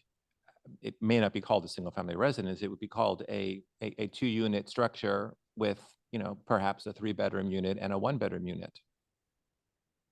As long as it meets the qualifications. But to eliminate any ambiguity, is it correct to say that which may include a single family home plus a JADU, ADU? So that there's no ambiguity around that, because clearly for developers here, it's not clear to them. Mhm. I think that would help clear up some Yeah. of the I confusion, think at least that I'm I have. looking up. Sorry, Councilmember. I'm looking up the definition of duplex right now. Well, as you do, there is a clear, and we brought this up before. There's a factual difference between what's presented in the odds T3SN and our R2 zone. And I think we need to resolve that. And I take as a very strong and powerful point of comment from both Mr. Allens as well as Mr. Hurd that a denser product up to and including fourplexes is contemplated, has been contemplated in odds, and I personally do think that should be reflective in our multi-unit zones. As a comment. Single-family dwellings, the perspective there, and I think Andrew Hill described this very effectively, that we have, we're behind the 8 ball from a inventory perspective, and anything and everything we can do to motivate the maximum development of units through the housing choices as one way of doing that has been the strategy. So I think that's the thought on the single family residences.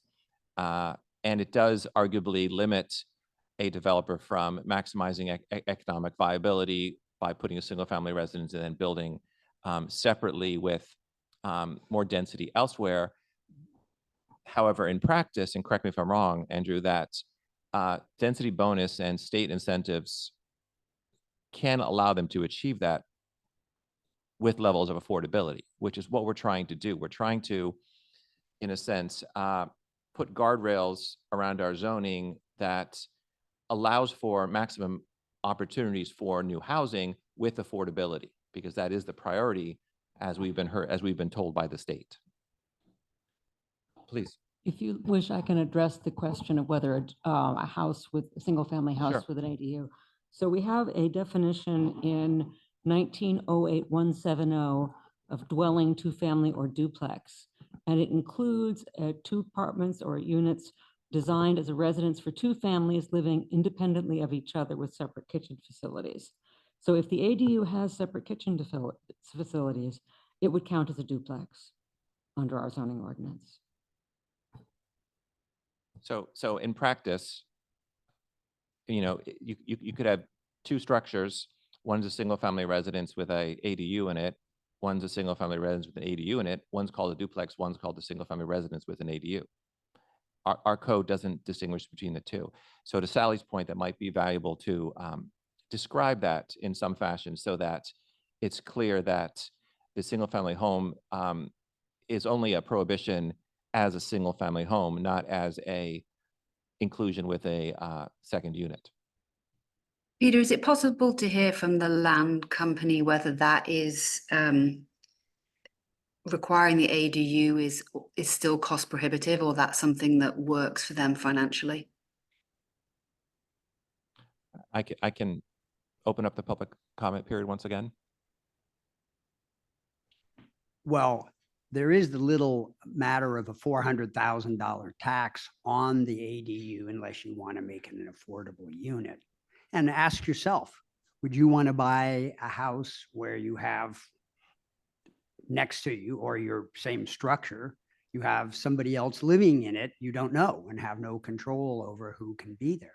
Ask yourself what that does to the project. Would anyone of you want to have an ADU dedicated to and have a perpetual deed restriction that it has to be an affordable unit? Ask yourself, what do you think? Peter? The deed restriction is certainly a covenant. Yes, it is. But the requirement to rent it is not. Okay, so you'd like it. You're thinking you could build a house and have an empty unit next to you, and that's the way you'd circumvent the intent of the law, which is to provide affordable housing. So yeah, if you might be able to circumvent it either by paying $400,000 and then it doesn't have to be affordable, keeping it empty or something. But clearly, I think all of you, if you ask yourself the question, you don't want it on your R1 property, wherever it is, up on the hill or anywhere else on the lagoon. So the answer is, it is, unless you cheat, it's a big negative impact on the value of the property, and therefore the ability to do what Mr. Dorfman did, which is take the profits from 7 single-family buildings on the lagoon and use it to subsidize an affordable housing, mixed housing unit. That's the only way it's going to work. And I know Brig is against it, and I'm not arguing anything about Brig, but I'm looking at it as a landowner too. And I'm not saying anything I don't think is pretty easily grasped by this esteemed city council. Thank you very much. Closing the public comment. While I opened it, Madam Clerk, was anyone online? I don't want to shortchange that. We have Jim Allen. Okay, please. Yeah, your question of how much study have we done on the financial viability? We've done very little because it's been so unclear what may or may not be in our future. So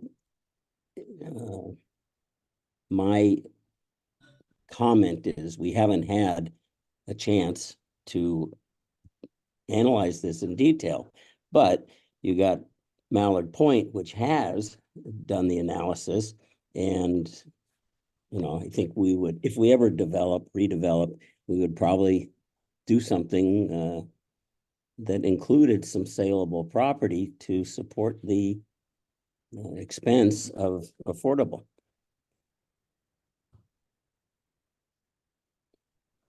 Thank you very much. Thank you. There are no other hands raised. Thank you. In that case, I'll close the public comment period once again. And just before I ask for further comments, just as a point of clarity, the first reading, which this is, I assume the zoning ordinances and the housing element generally, but I imagine more the zoning ordinances can take comments and direction from city council and have a red line version in the second reading.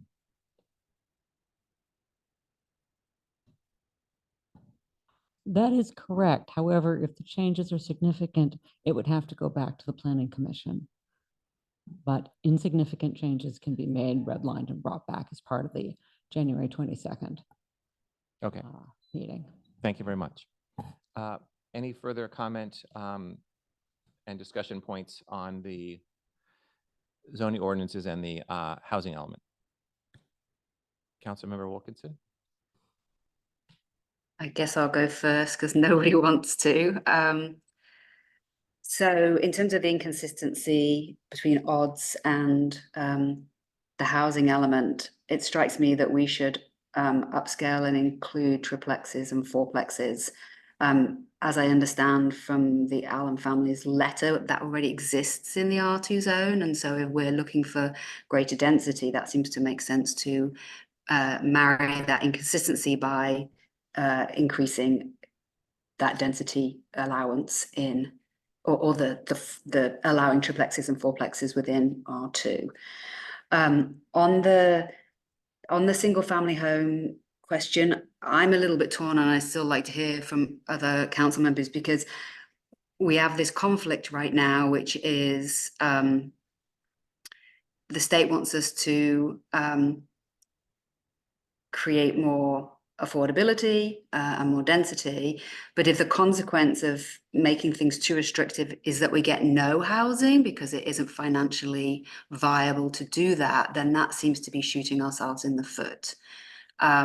I'm just not quite clear whether it is sufficient to allow single families plus ADUs, but as Andy just said there, if we do that, it may actually not lead to the ADUs being rented at all. They'll count for the purposes of sort of window dressing, but they won't actually be rented. And if the purpose is to actually create affordable housing, if that is the goal, then I think that's it's complicated. So I'd love to hear from other council members on how they feel about that component. And I have one other question, but it can wait until later, which is to do with some secret questions, but maybe we should deal with this piece first. And Mr. Mayor, may I make an observation? Please. The single family home plus ADU, we've already agreed counts as a duplex under our definition. The inclusionary housing ordinance, which is the ordinance that imposes the requirement of an affordable deed restricted unit, would not apply. In that case. That's correct. So I think it's not the danger that it has been portrayed to be. Okay. Sally, I'm sorry, you seem to have been cut off. Go Yeah, ahead. can I ask a question there though? But if it's a bigger if it's a bigger piece of land that, for example, there's fourplexes and all these other things, those units will count. Actually, ignore that.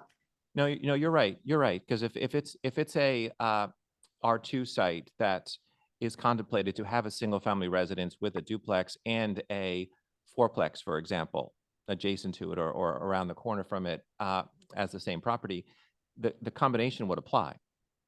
So that would certainly be more than 3 because the 2 would count with the 4 to make 6. If they are all in the same lot, yes. Well, we're looking at the R2, so that would be the in most cases the intended, or the R3 the intended circumstance. Okay. Right, and I think that's where this comes back to your question, Peter, about where that ratio fits in terms of if it's less than 0.5, does it mean it's not included instead of the 0.1? And so we should just discuss that at some point. Thank you. Councilmember Cooper? Well, I want to clarify one thing first, and that is that the current R2 zone does not and never did allow triplexes or fourplexes. It's always been a duplex only zone.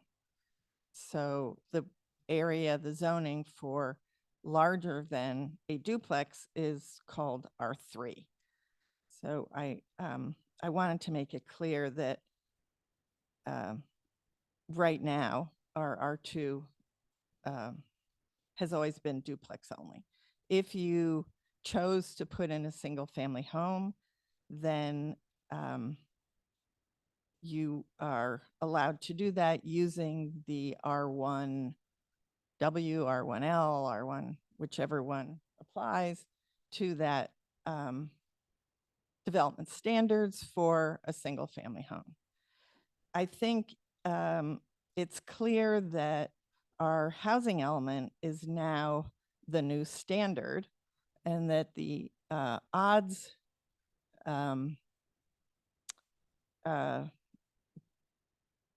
zoning, or whatever it's called, it needs to be updated or integrated into the housing elements so that everything is in alignment. And I guess I would ask, do we need to make that decision now? Or I thought that one of the things in our program was that over the next year or so, we would be looking at the odds and figuring out how to integrate it appropriately into the current housing element, but it's the housing element and zoning which would be considered current right now and be the standard. Is that correct?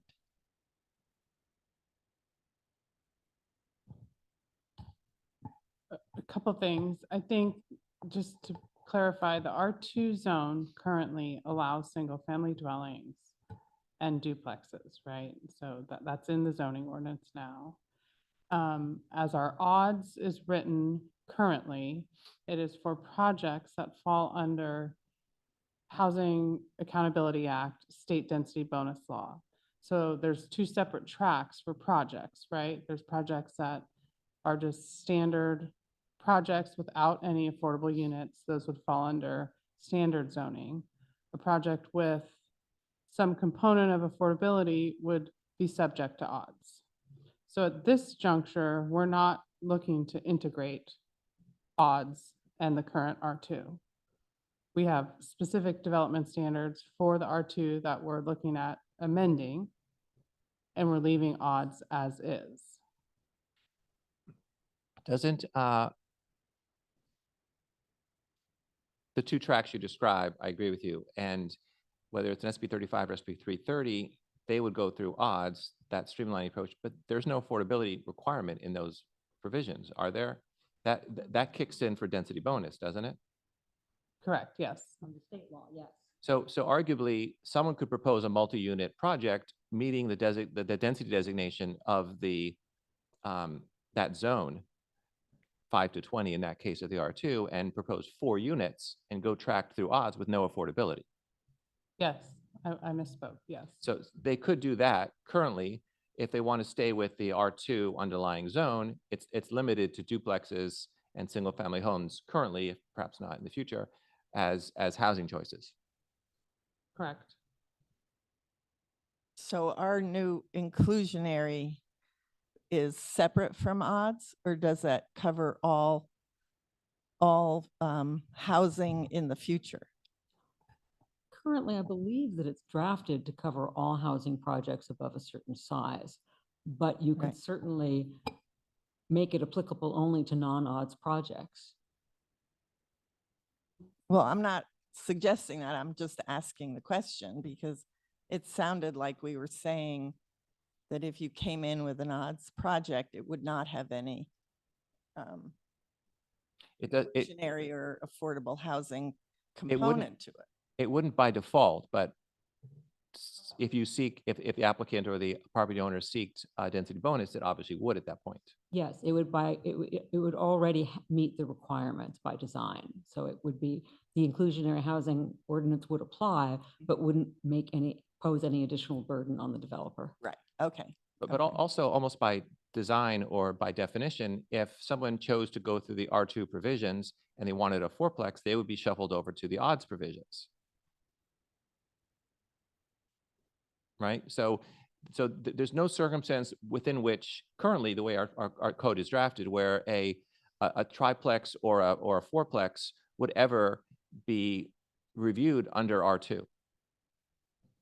It's possible that a developer might choose to be processed under R2, but more likely they'd go through odds. But it's prohibited currently. Yeah, you can't have duplex, you can have them now. Yeah.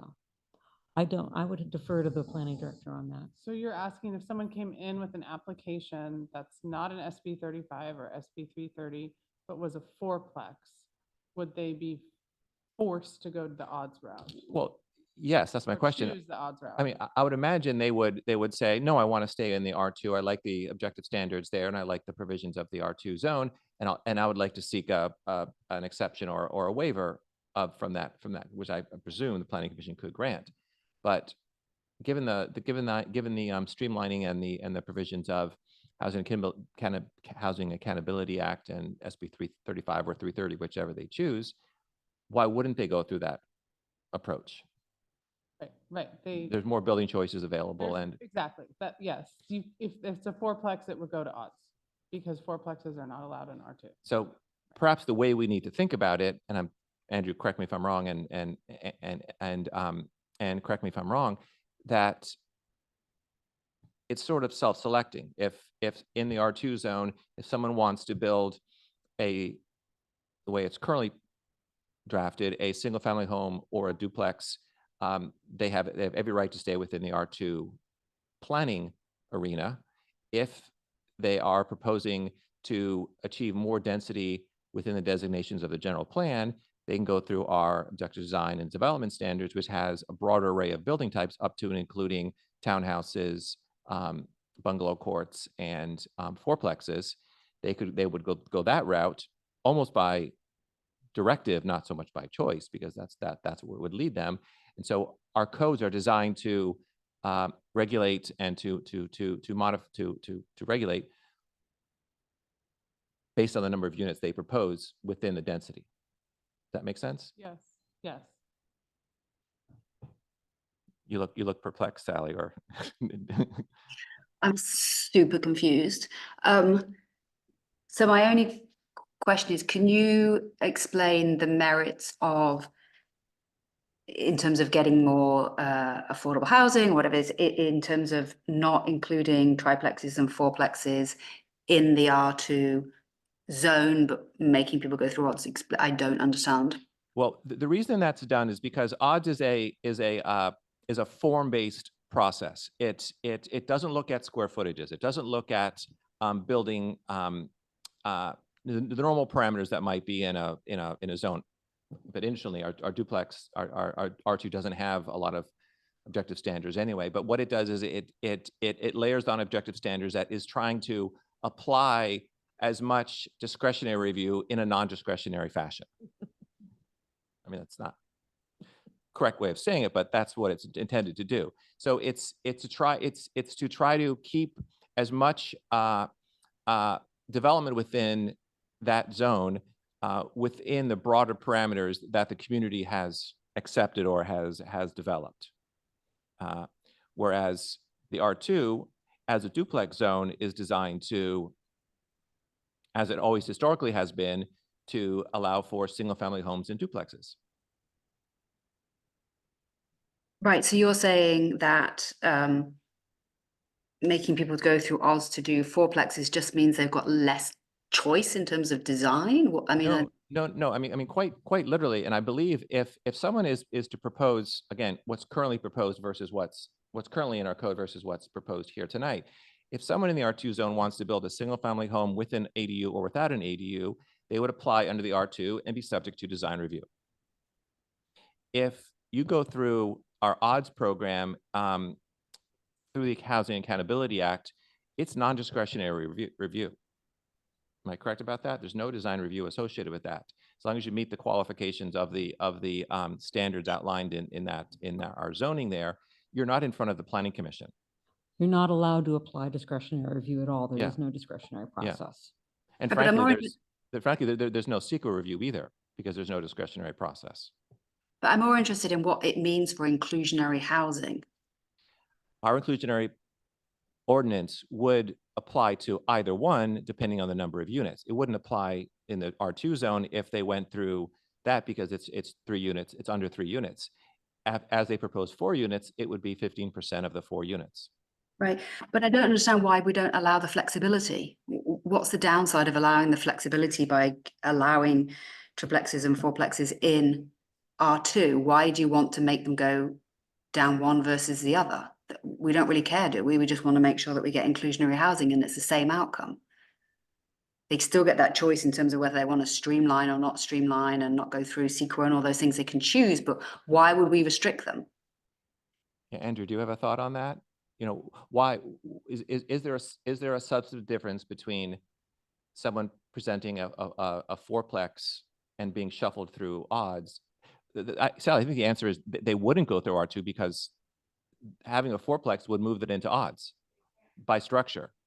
By So- desi- so- by house design type, they would. go Yeah, through by all. house design type or number of units, more specifically, it would move it to odd. So it's, by adding that provision to R2, it would become immediately unusable. Because they would never have a situation where fourplex would be used in R2. I guess, unless they chose not to take the benefits of the Streamlining Act and so forth. So is there a downside if we were to mimic the 2? And then someone could choose not to, is there any benefit? Would someone choose not to have a preliminary application through 330 and the timeline associated with that? Or is there some provision that they would choose design review? You mean it's still assuming a fourplex and R2? Yeah, someone's proposing a fourplex or a series of fourplexes, arguably, depending on the size of their lot. Our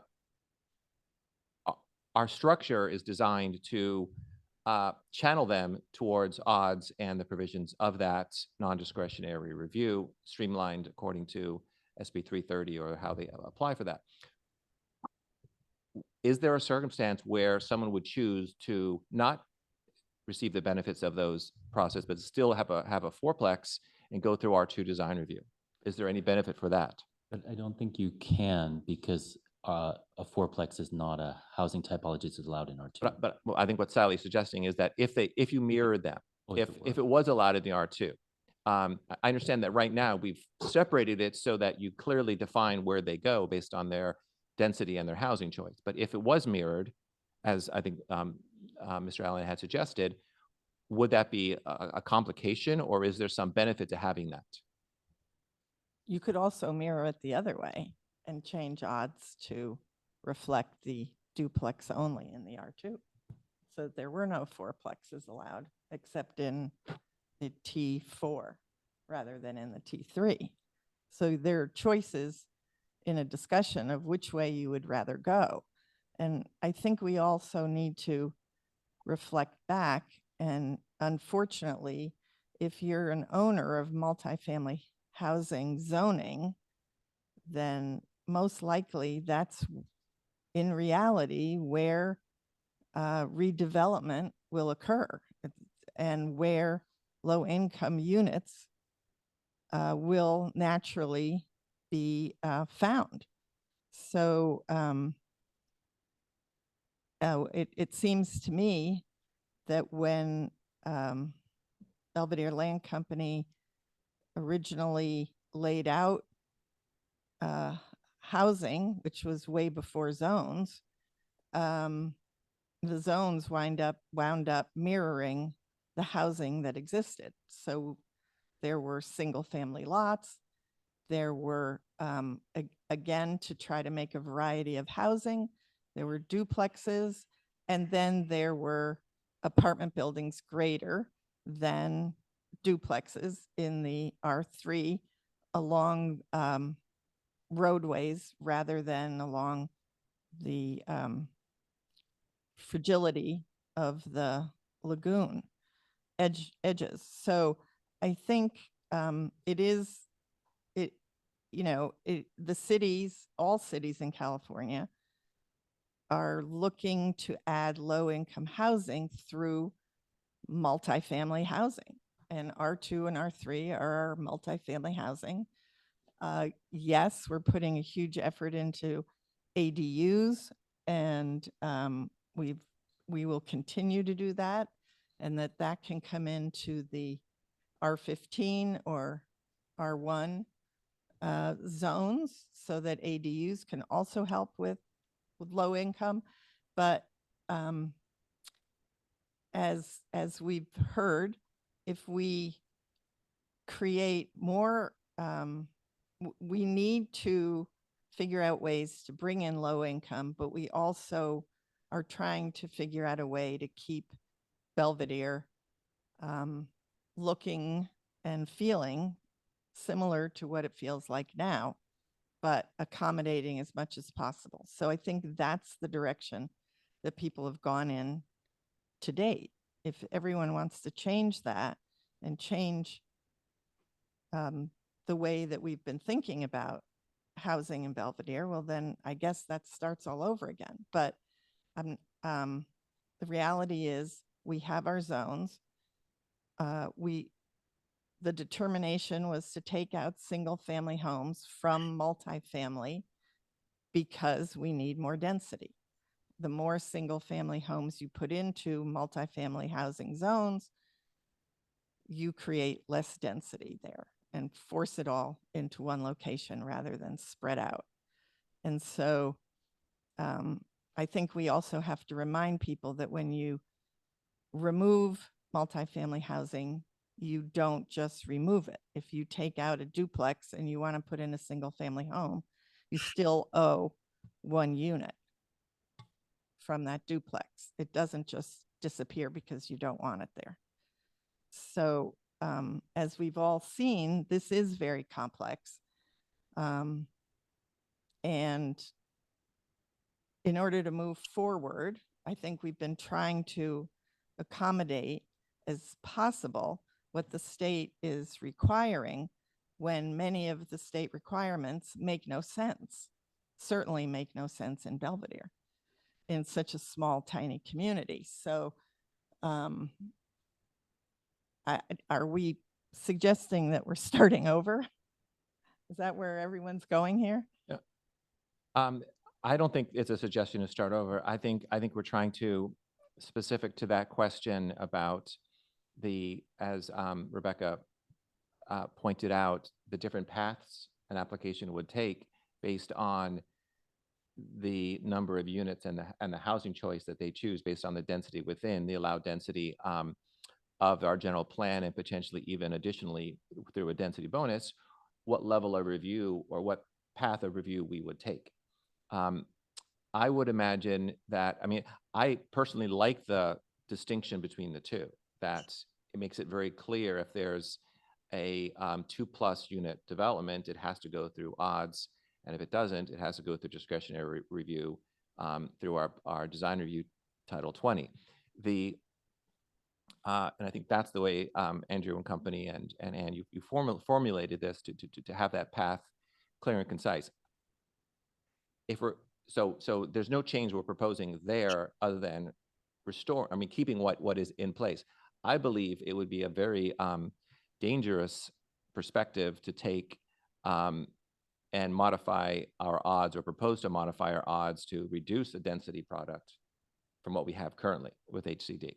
I think retaining and motivating more and more denser products where it's tracked for the state programs already is wise. If I may raise a Please. point of order and a cautionary note, we've drifted a bit into discussion of odds, which is of course not before the city council tonight. What we have before the city council tonight are the actions that we believe are necessary to accommodate housing as required by the state housing laws. Obviously, if you would like us to bring back odds and make further changes, that's something we can do, but it's not a project, that's not an issue for tonight's meeting. Well, it is, as Jane pointed out, it is a program in the housing element. Not that we should dig into it. You're absolutely Yes. right, but that's a future program to That's correct. clean that up a bit. Sal, you had some comments?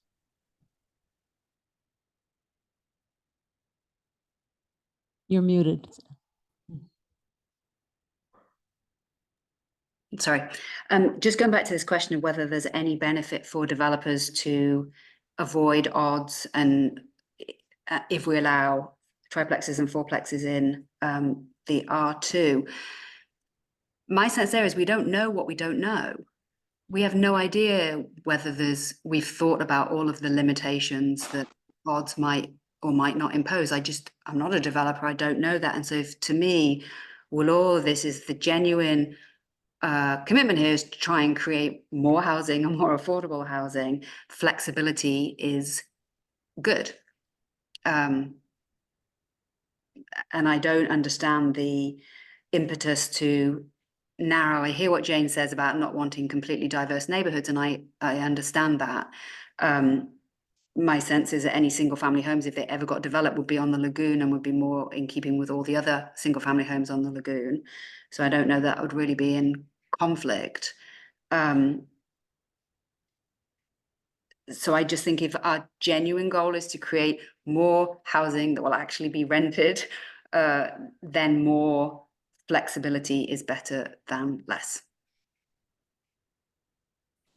And to clarify, and to clarify, as Anne, you pointed out a second ago, what's before us and what's been proposed, we're not looking to change much of anything. We're looking to implement and identify the changes to our zoning that will allow us to achieve what's in our housing element. So what's not before us is adding 3 and 4plexes to the R2.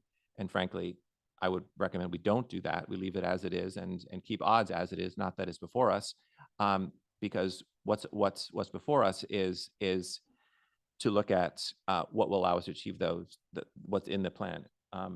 Jim, you've been taking notes and hearing comments, so I'm going to turn it over for you for a little bit. Well, I am struggling between the comments of Councilmember Wilkinson because I'm struggling to see and haven't heard the downside of adding triplexes and fourplexes to the R2. I hear the point that it might not improve things, but I think Councilmember Wilkinson's point is that it might not harm things. And so I think that point has some appeal. But Mayor Mark, the comment you just made about trying to stick to the zoning changes necessary to accomplish what is in the housing element is the first objective here.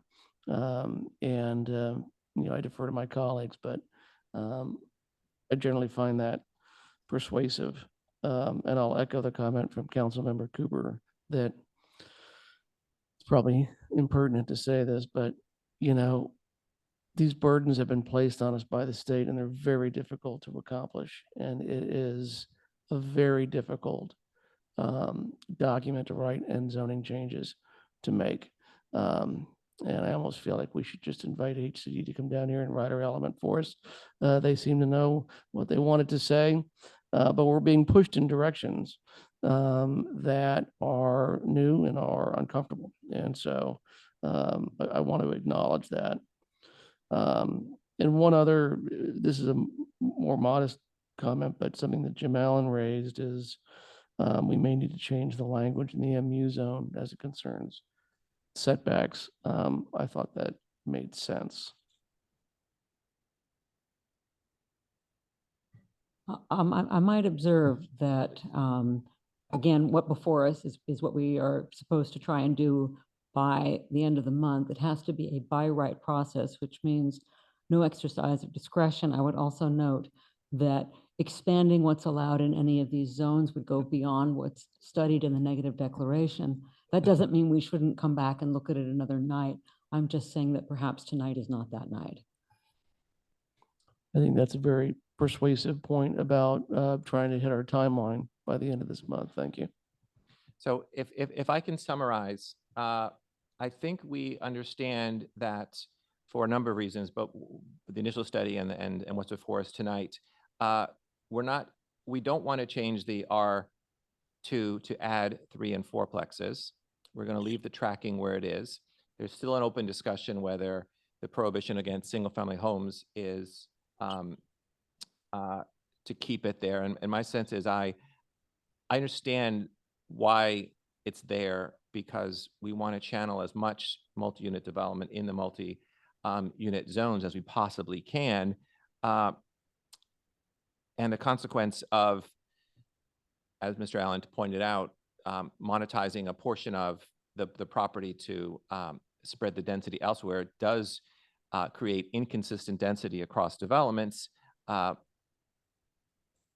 think that's the world we're heading. I mean, that's the world HCD is directing, unfortunately, but that is a consequence. So I believe in the con column, it opens us up to inconsistent density where the R2 and the the T3 SN were designed to keep that density as consistently as possible in the forms that were designed.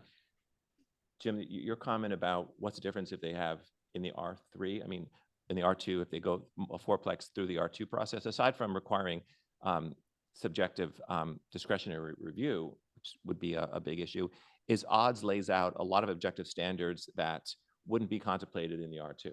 It would be considered by the Planning Commission through discretion, through its review, but it would protect it through that.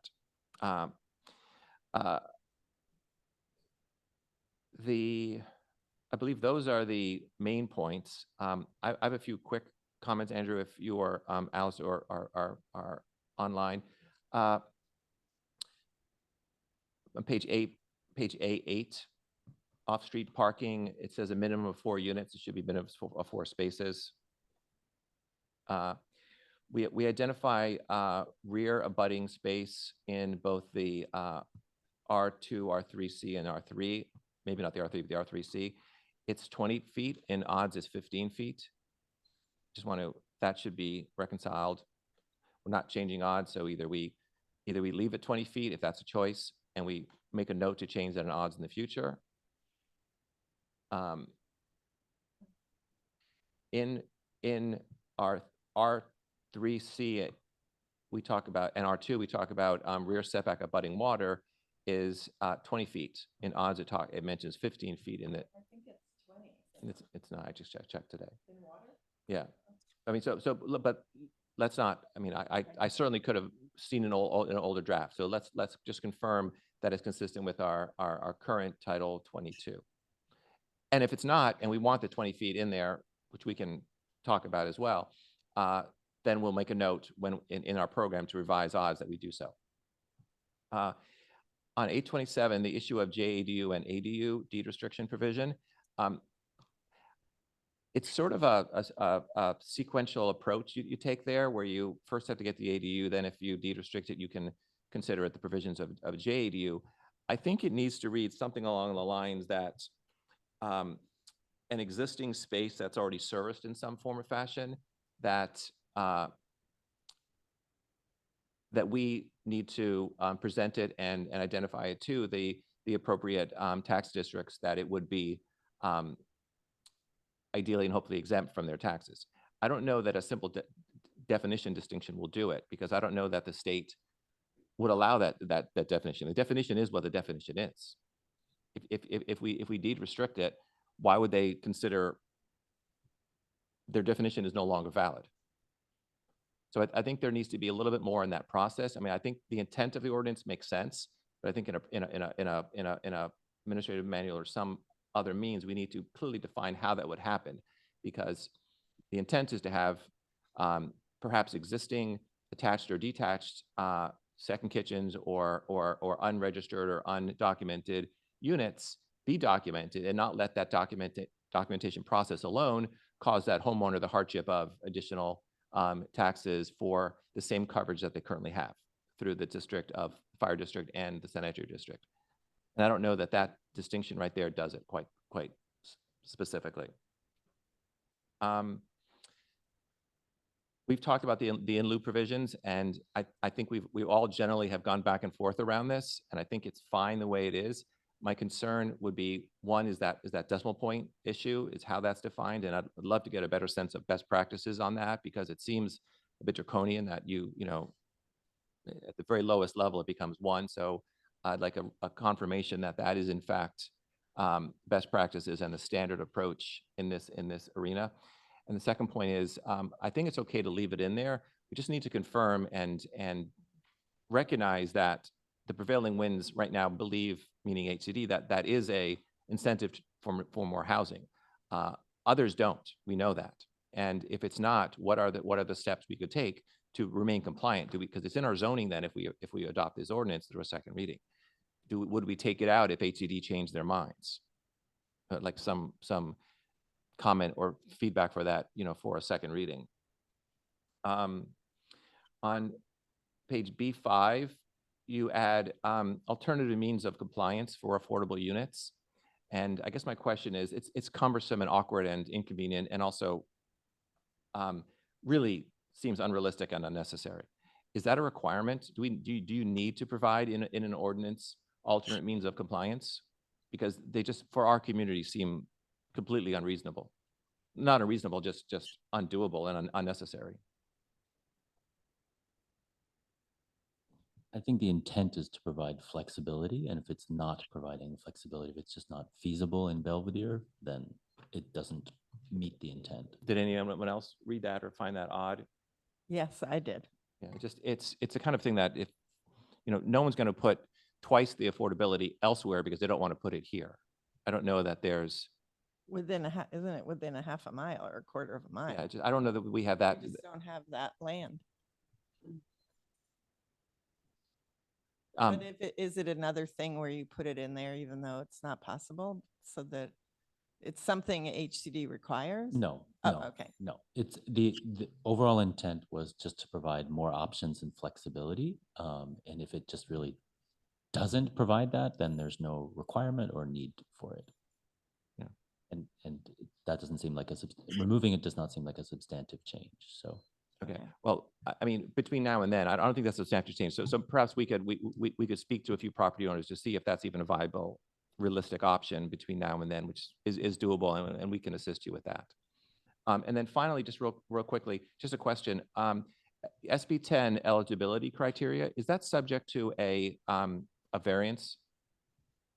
Meaning could if someone didn't live on a pass-through street, for example, could they qualify with the Planning Commission's review? Because it's not an absolute. It says may. It's at the approval of the Planning Commission. I don't think a variance would be the correct mechanism, but I would want to look at state law to make sure that we can actually do that. Okay. Because it's great that we have the criteria, but it would be nice to know what a property owner's options are should they not meet that top line criteria, and would the Planning Commission in this case have that discretion to authorize that? So it seemed like the biggest outstanding issue was the single-family single-family homes in the R2 and the R3. And to summarize briefly, the pro of it was to try to motivate and intensify density where that density is most appropriate. And the con of it is it limits and restricts a property owner by not giving them the flexibility to distribute housing choices across the lot as they may see fit. Hope I've summarized that effectively, and certainly open to discussion, because that seems to be still not hopefully substantive enough to alter our process going forward, but one of our more substantive comments on the zoning amendments. Can I go back to Jim's comment? I want to make sure I understand it in terms of the setback question at the boardwalk that was raised. Am I understanding from Anne that we can't make those changes because it's substantive? No, I don't believe so. So where do we stand on that? I was updating my notes. What was the question again? Can we make changes to the setbacks at the boardwalk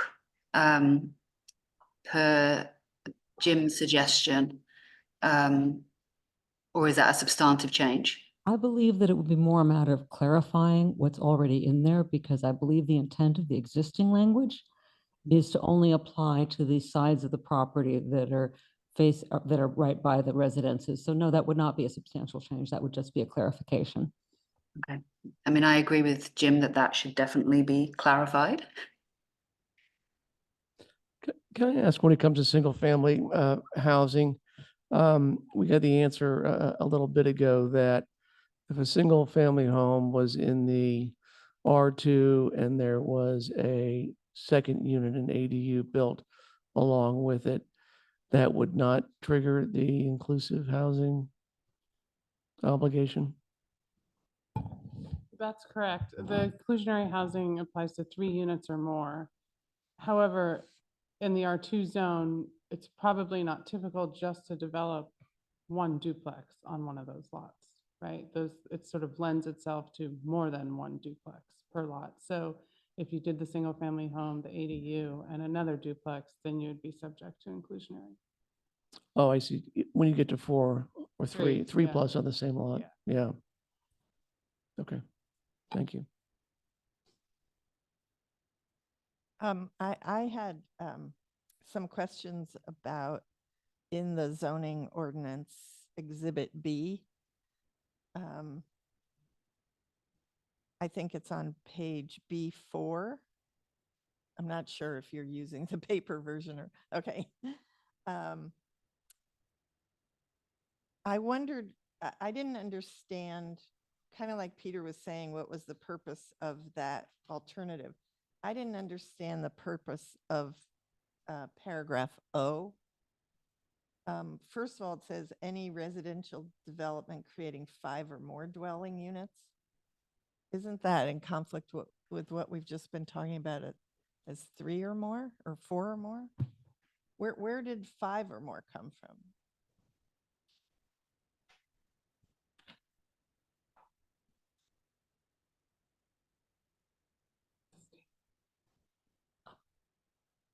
I believe that there's a state law component to this, but I would have to Oh, research it. okay. It is clear at least that there are more rigorous requirements for a 5 or more unit development than there are for a 3 or Oh, more. I see. This is saying if you have 5 or more.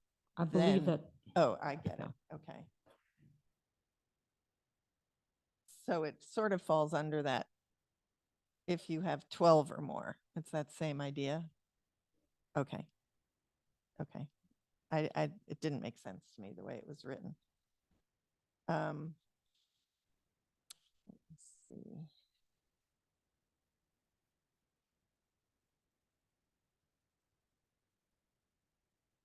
Under U, which would be on the next page,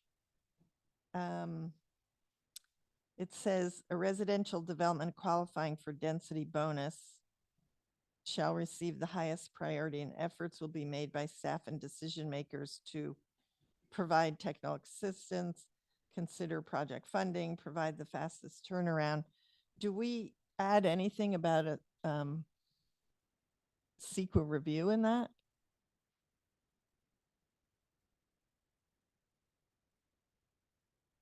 Is that something that needs to go in that list? if it requires SQL review, we would have to do it as a You matter of just- law. okay. It may not require SQL Right. review if it's a by right project. Right.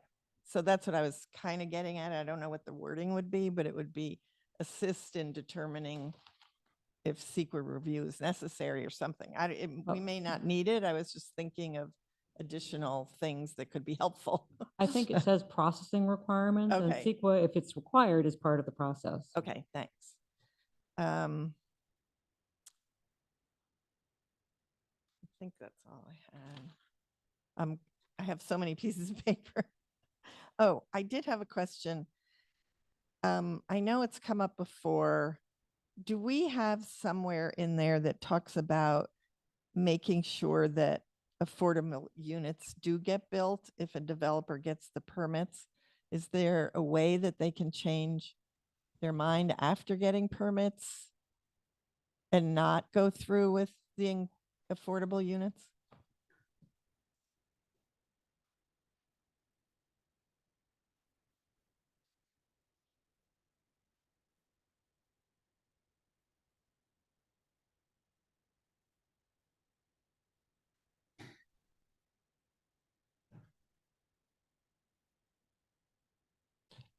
It's, Yes, the affordable units are required. How that is implemented is not as clear to me as I would like it to be. But Okay. if you're if you have a project with a component of affordability and there's another part of the project that's, say, single-family dwellings, then there would be conditions of approval written into the project that ensures the affordable units are built.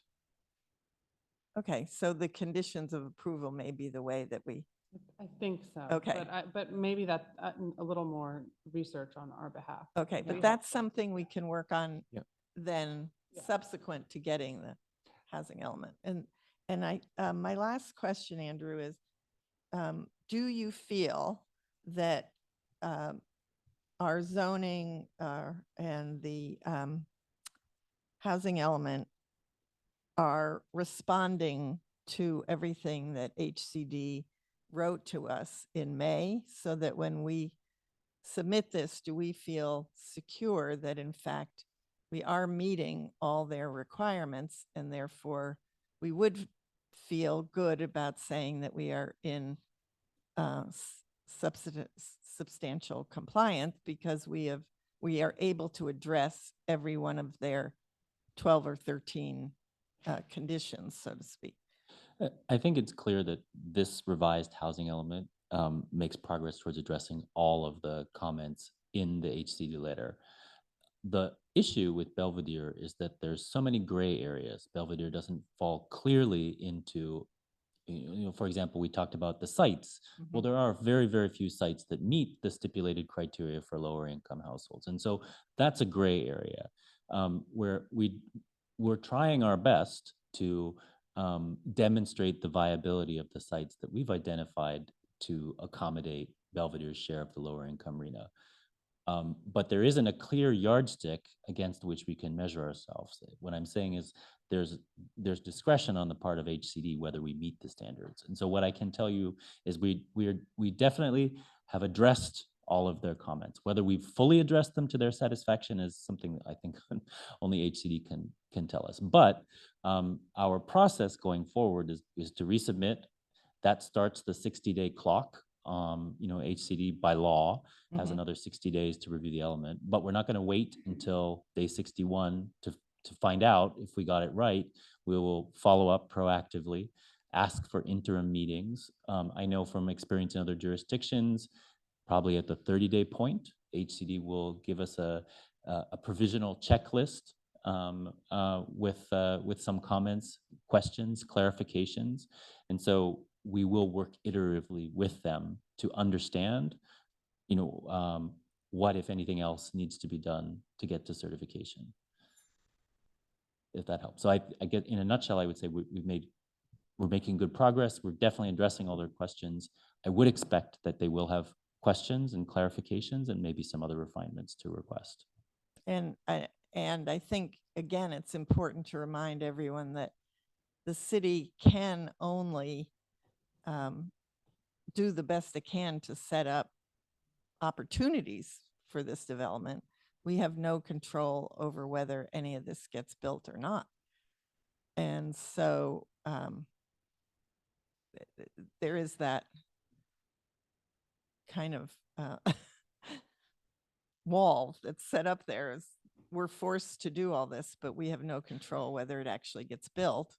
And then if it doesn't get built, do we get punished again, even though it's not up to us? So I think we're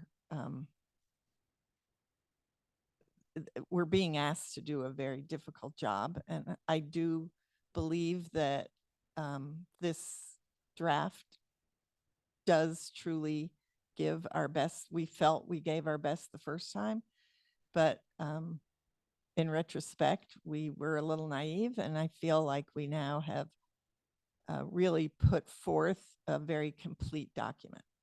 So thank you for that. Thank you. Sally? I had a question about Appendix A, which is the site inventory, A17. So this relates to 500 San Rafael Avenue. And it just has this, in the penultimate paragraph on page A17, it has this, the last sentence says, mitigation or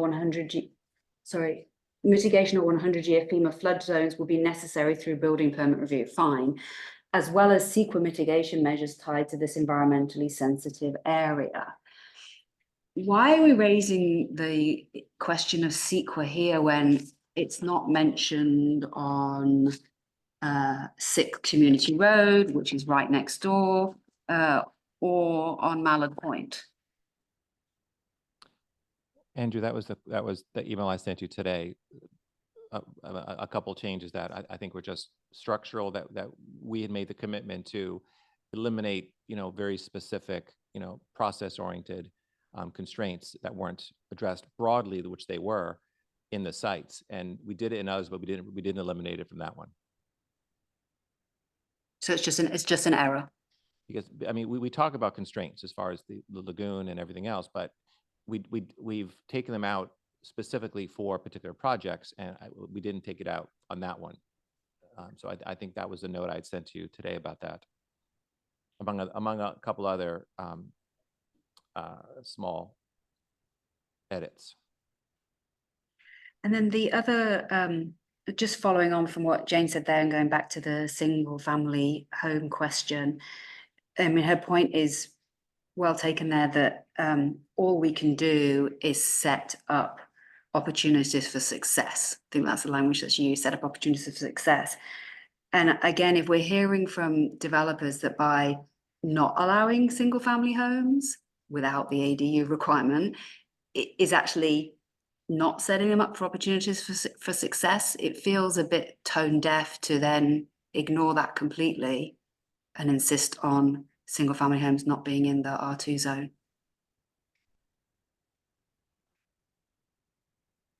Well, I think one helpful clarification that came out of the discussion today is that the definition of two-family homes or two-family dwellings does encompass a single-family unit and an ADU. So even if single family is struck out of the R2 zoning as a permitted use, in fact, because two dwelling units is there, single family homes can be built together with an ADU. No, I understand that, but it's just if it's, as we've understood, none of these lots, these are relatively large lots that we're talking about in terms of the R2, so we're not just talking about 1 or 2 units.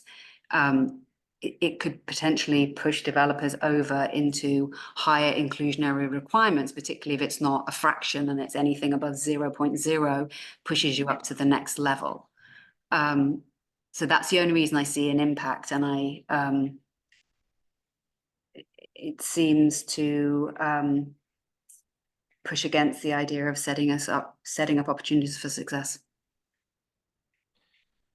Yeah, I would tend to agree that I think we're well positioned that up to and including fourplexes are currently provisioned in our structure between odds and our R2. And as we're focusing on what's necessary from a zoning perspective to achieve our zoning, and I think Sally said it well, we don't know what we don't know relative to where we go. I would argue less changes to our current R2 is better than more changes. And I would probably push to not eliminate the single family dwelling there. The consequence is, as Jane points out, the potential for inconsistent density. But what we're seeing, irrespective of single family residence, I think that's going to be a small hedge against that. I think density bonus and other waivers and concessions is going to allow and move us towards inconsistent density potentially. Anyway, I don't know that this encumbrance on a property owner is going to stop that tide. So if that's really the only benefit of it, I don't know that it's worth the wholesale changes to zoning that, in fact, this does. But just a thought. And while Sally mentioned it, so we've addressed the percentage, Andrew. We don't need to talk about that more. You're going to get back to us in the next version, whether that's best practices or standard. Okay. Yes. I'm going to split this apart just for expediency's sake. I'd like to focus right now on item 3B, which is the draft housing element, and to recommend its modest revisions as we discussed tonight and resubmission to HCD. So why don't we propose any further conversation about that and/or a motion to make that approval, and we can move on to the final item in its, specifically for the last item. Does that make sense? Are we approving the housing element tonight, or is this the first reading? No, the housing element would be approved, subject to the changes that they're making for resubmittal to HCD later this month or early February. There's no timing associated with that. It's just as soon as we can. Does that make sense? Are there any more comments on the housing element, or Well, so we're leaving it the way it is. we've made a number of comments, both tonight But and did we and make submittal. decisions or did we make comments? But there's nothing in the housing element that, I guess the one thing is does the program describe specifically the zoning? I guess it does. Yes, it does. Yeah, no, I think you're right, Peter. I don't think the housing element says remove single family units as a permitted use in R2. Yeah. The housing element is silent on that. That's Okay. only done through the zoning. Just through the zoning. Okay. So any more comment or discussion beyond the comments on the record? Because we're not approving or adopting it, we're approving the submission. Correct. I'd be prepared to make the motion to submit it to HCD with the revisions that are in the record this evening. I'll second. Thank you. Madam Clerk, would you mind doing the roll call?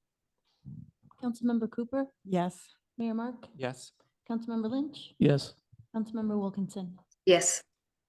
thank you. So and correct me if I'm wrong, Rebecca, but it sounds like the only item in the zoning that we're still debating, you've taken some comments, is we don't want to add the 3 and 4plex to the R2 because it's contemplated and allowed via the paths that already exist through odds, is whether we want to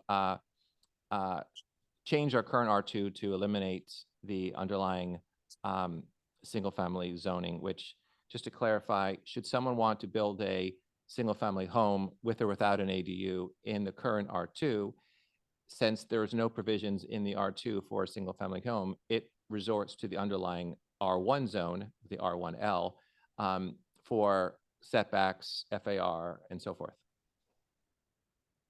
Correct. Okay. So Jane, you clearly think it should stay. Well, I think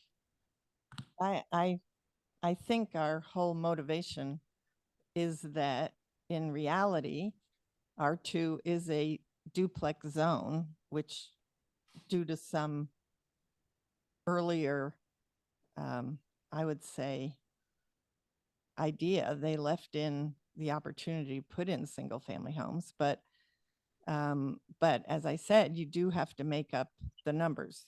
They don't get erased. And the same with R3. They are our multifamily housing areas. We are already 75% or 80% single family homes.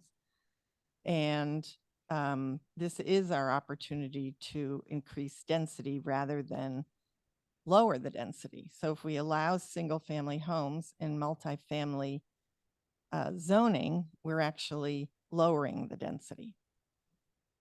So I think the thought was to make a clear statement that we're serious about continuing the density we have with the potential to add on and create more housing within those zones, rather than fighting the zones to put in a single family home when we obviously have a vast majority of single family homes. We talked about workforce housing. We've talked about seniors needing to downsize. We've talked about there's a lot of components that came into this housing element that are not just the zone per se. There were a lot of groups of individuals that we hoped this would serve well. The real downside would be if a R2 property, almost by definition, are larger than many single-family home sites in the R1L, was developed as a single-family home exclusively. How that would be a meaning using this provision to, which is possible today. I'm just saying, but in HCD's mind, by us eliminating that, at the very least requiring a duplex, is that substantive, or is it just one unit and it's not such a big deal? Because the consequence is, I mean, we're hearing from property owners that it's the flexibility that they're seeking. If you mean with respect to whether or not that would require a trip back to this planning commission, I don't believe it would, because what it is essentially doing is leaving that provision of the R2 zone as it currently is. Yeah. So you cannot make an amendment without worrying about Yeah. going back to the commission. No, I'm more asking Andrew, in his experience, is this provision, removing single-family homes, as Jane pointed out, it's an attempt and a goal to almost require more affordable housing. Is having it or not having it substantive to HCD?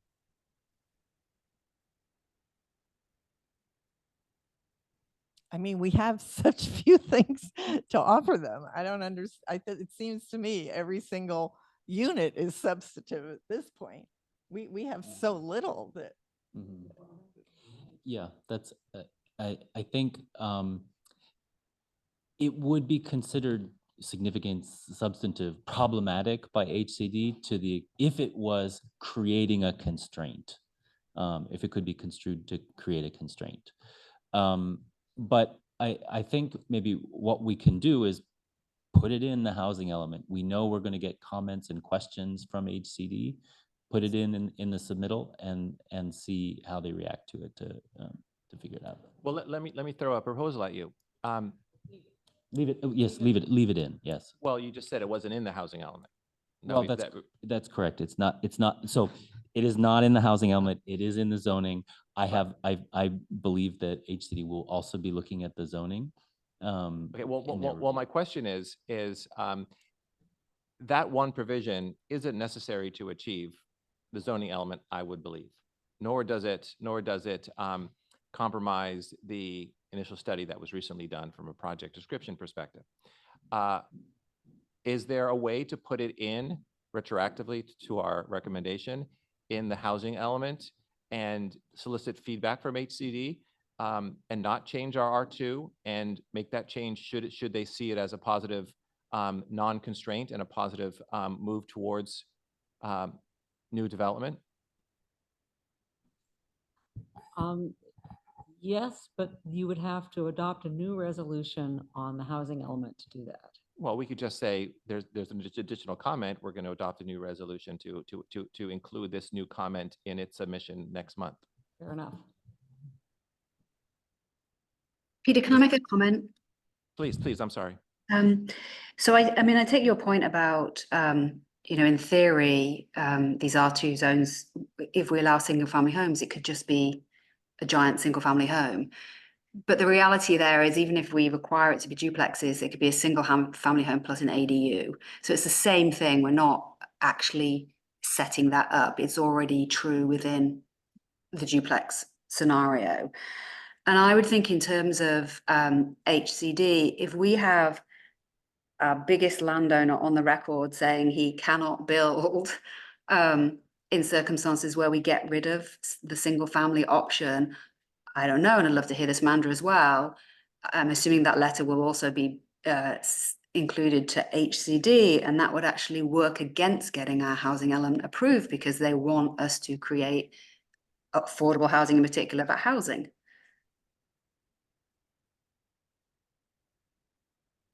Jim, do you want to weigh in on any of the conversations? No. No, I mean, I agree with the point that Councilmember Wilkinson's making. I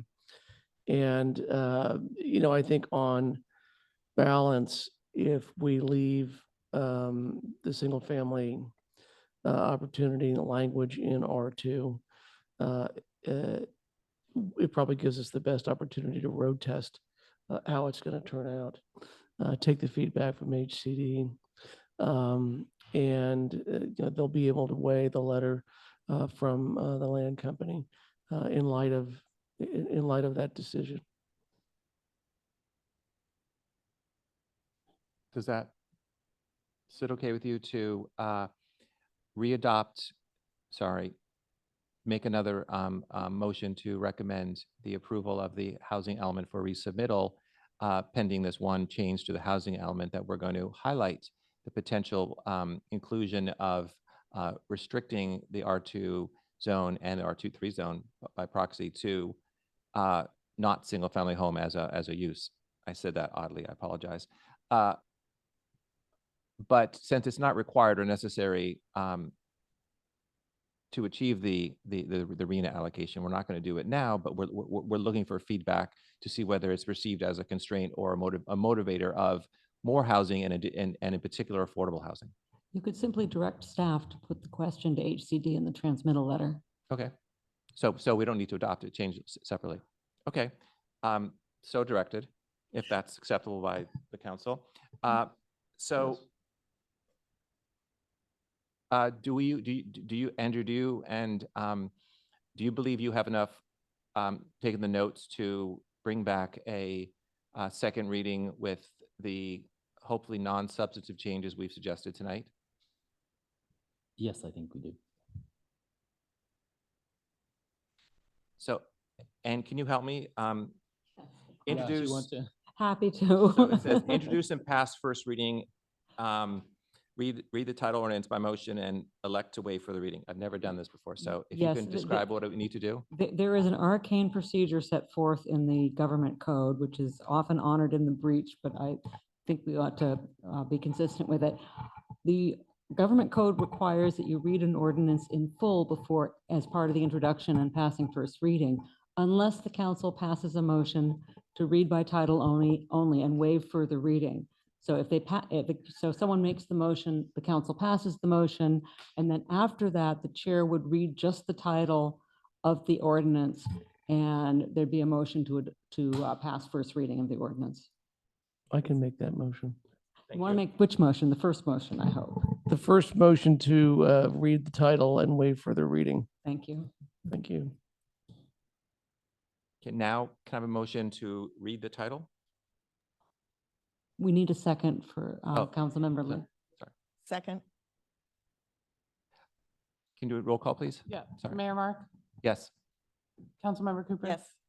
Councilmember Lynch. Yes. Councilmember Wilkinson. Yes. Thank you. And now can we have a motion to read by title only and vote on the ordinance 2024-01. They're all 01. Is that a mistake? They're numbered in there, but they're all the same number. The ordinance and the resolutions are numbered separately. So, I see. wait. We're just doing the ordinance. I'm afraid I don't know what It's you're the title. being. No, because resolution for the negative declaration is the same number as the resolution for the zoning. The resolution for the negative declaration is a council resolution. The ordinance is an ordinance. It's a separate beast. That's why you have to Okay. go through these different Oh, ordinance versus resolution. machinations. I understand. So call by title only the ordinance for the zoning amendments. You actually read the title Okay. and then call for a motion. Peter, can I ask a clarifying Sure, question? sure. Are we, before we do this to the zoning, are we removing single-family homes from it now? We are, yes, that's Okay. one of the comments. That's a comment we made. We will remove it from it and Remove it and and- ask a letter, highlighted in a letter, whether this is how ATD sees that as a motivational option for more housing and affordable housing in particular. But it'll come out of Yes. this, so that's what W- we're w- voting. Yes. Just a Okay. point of clarification, when you say remove, you mean undo Undo. the Keep things as prohibition they against, yes, keep it at, currently are. Right, okay.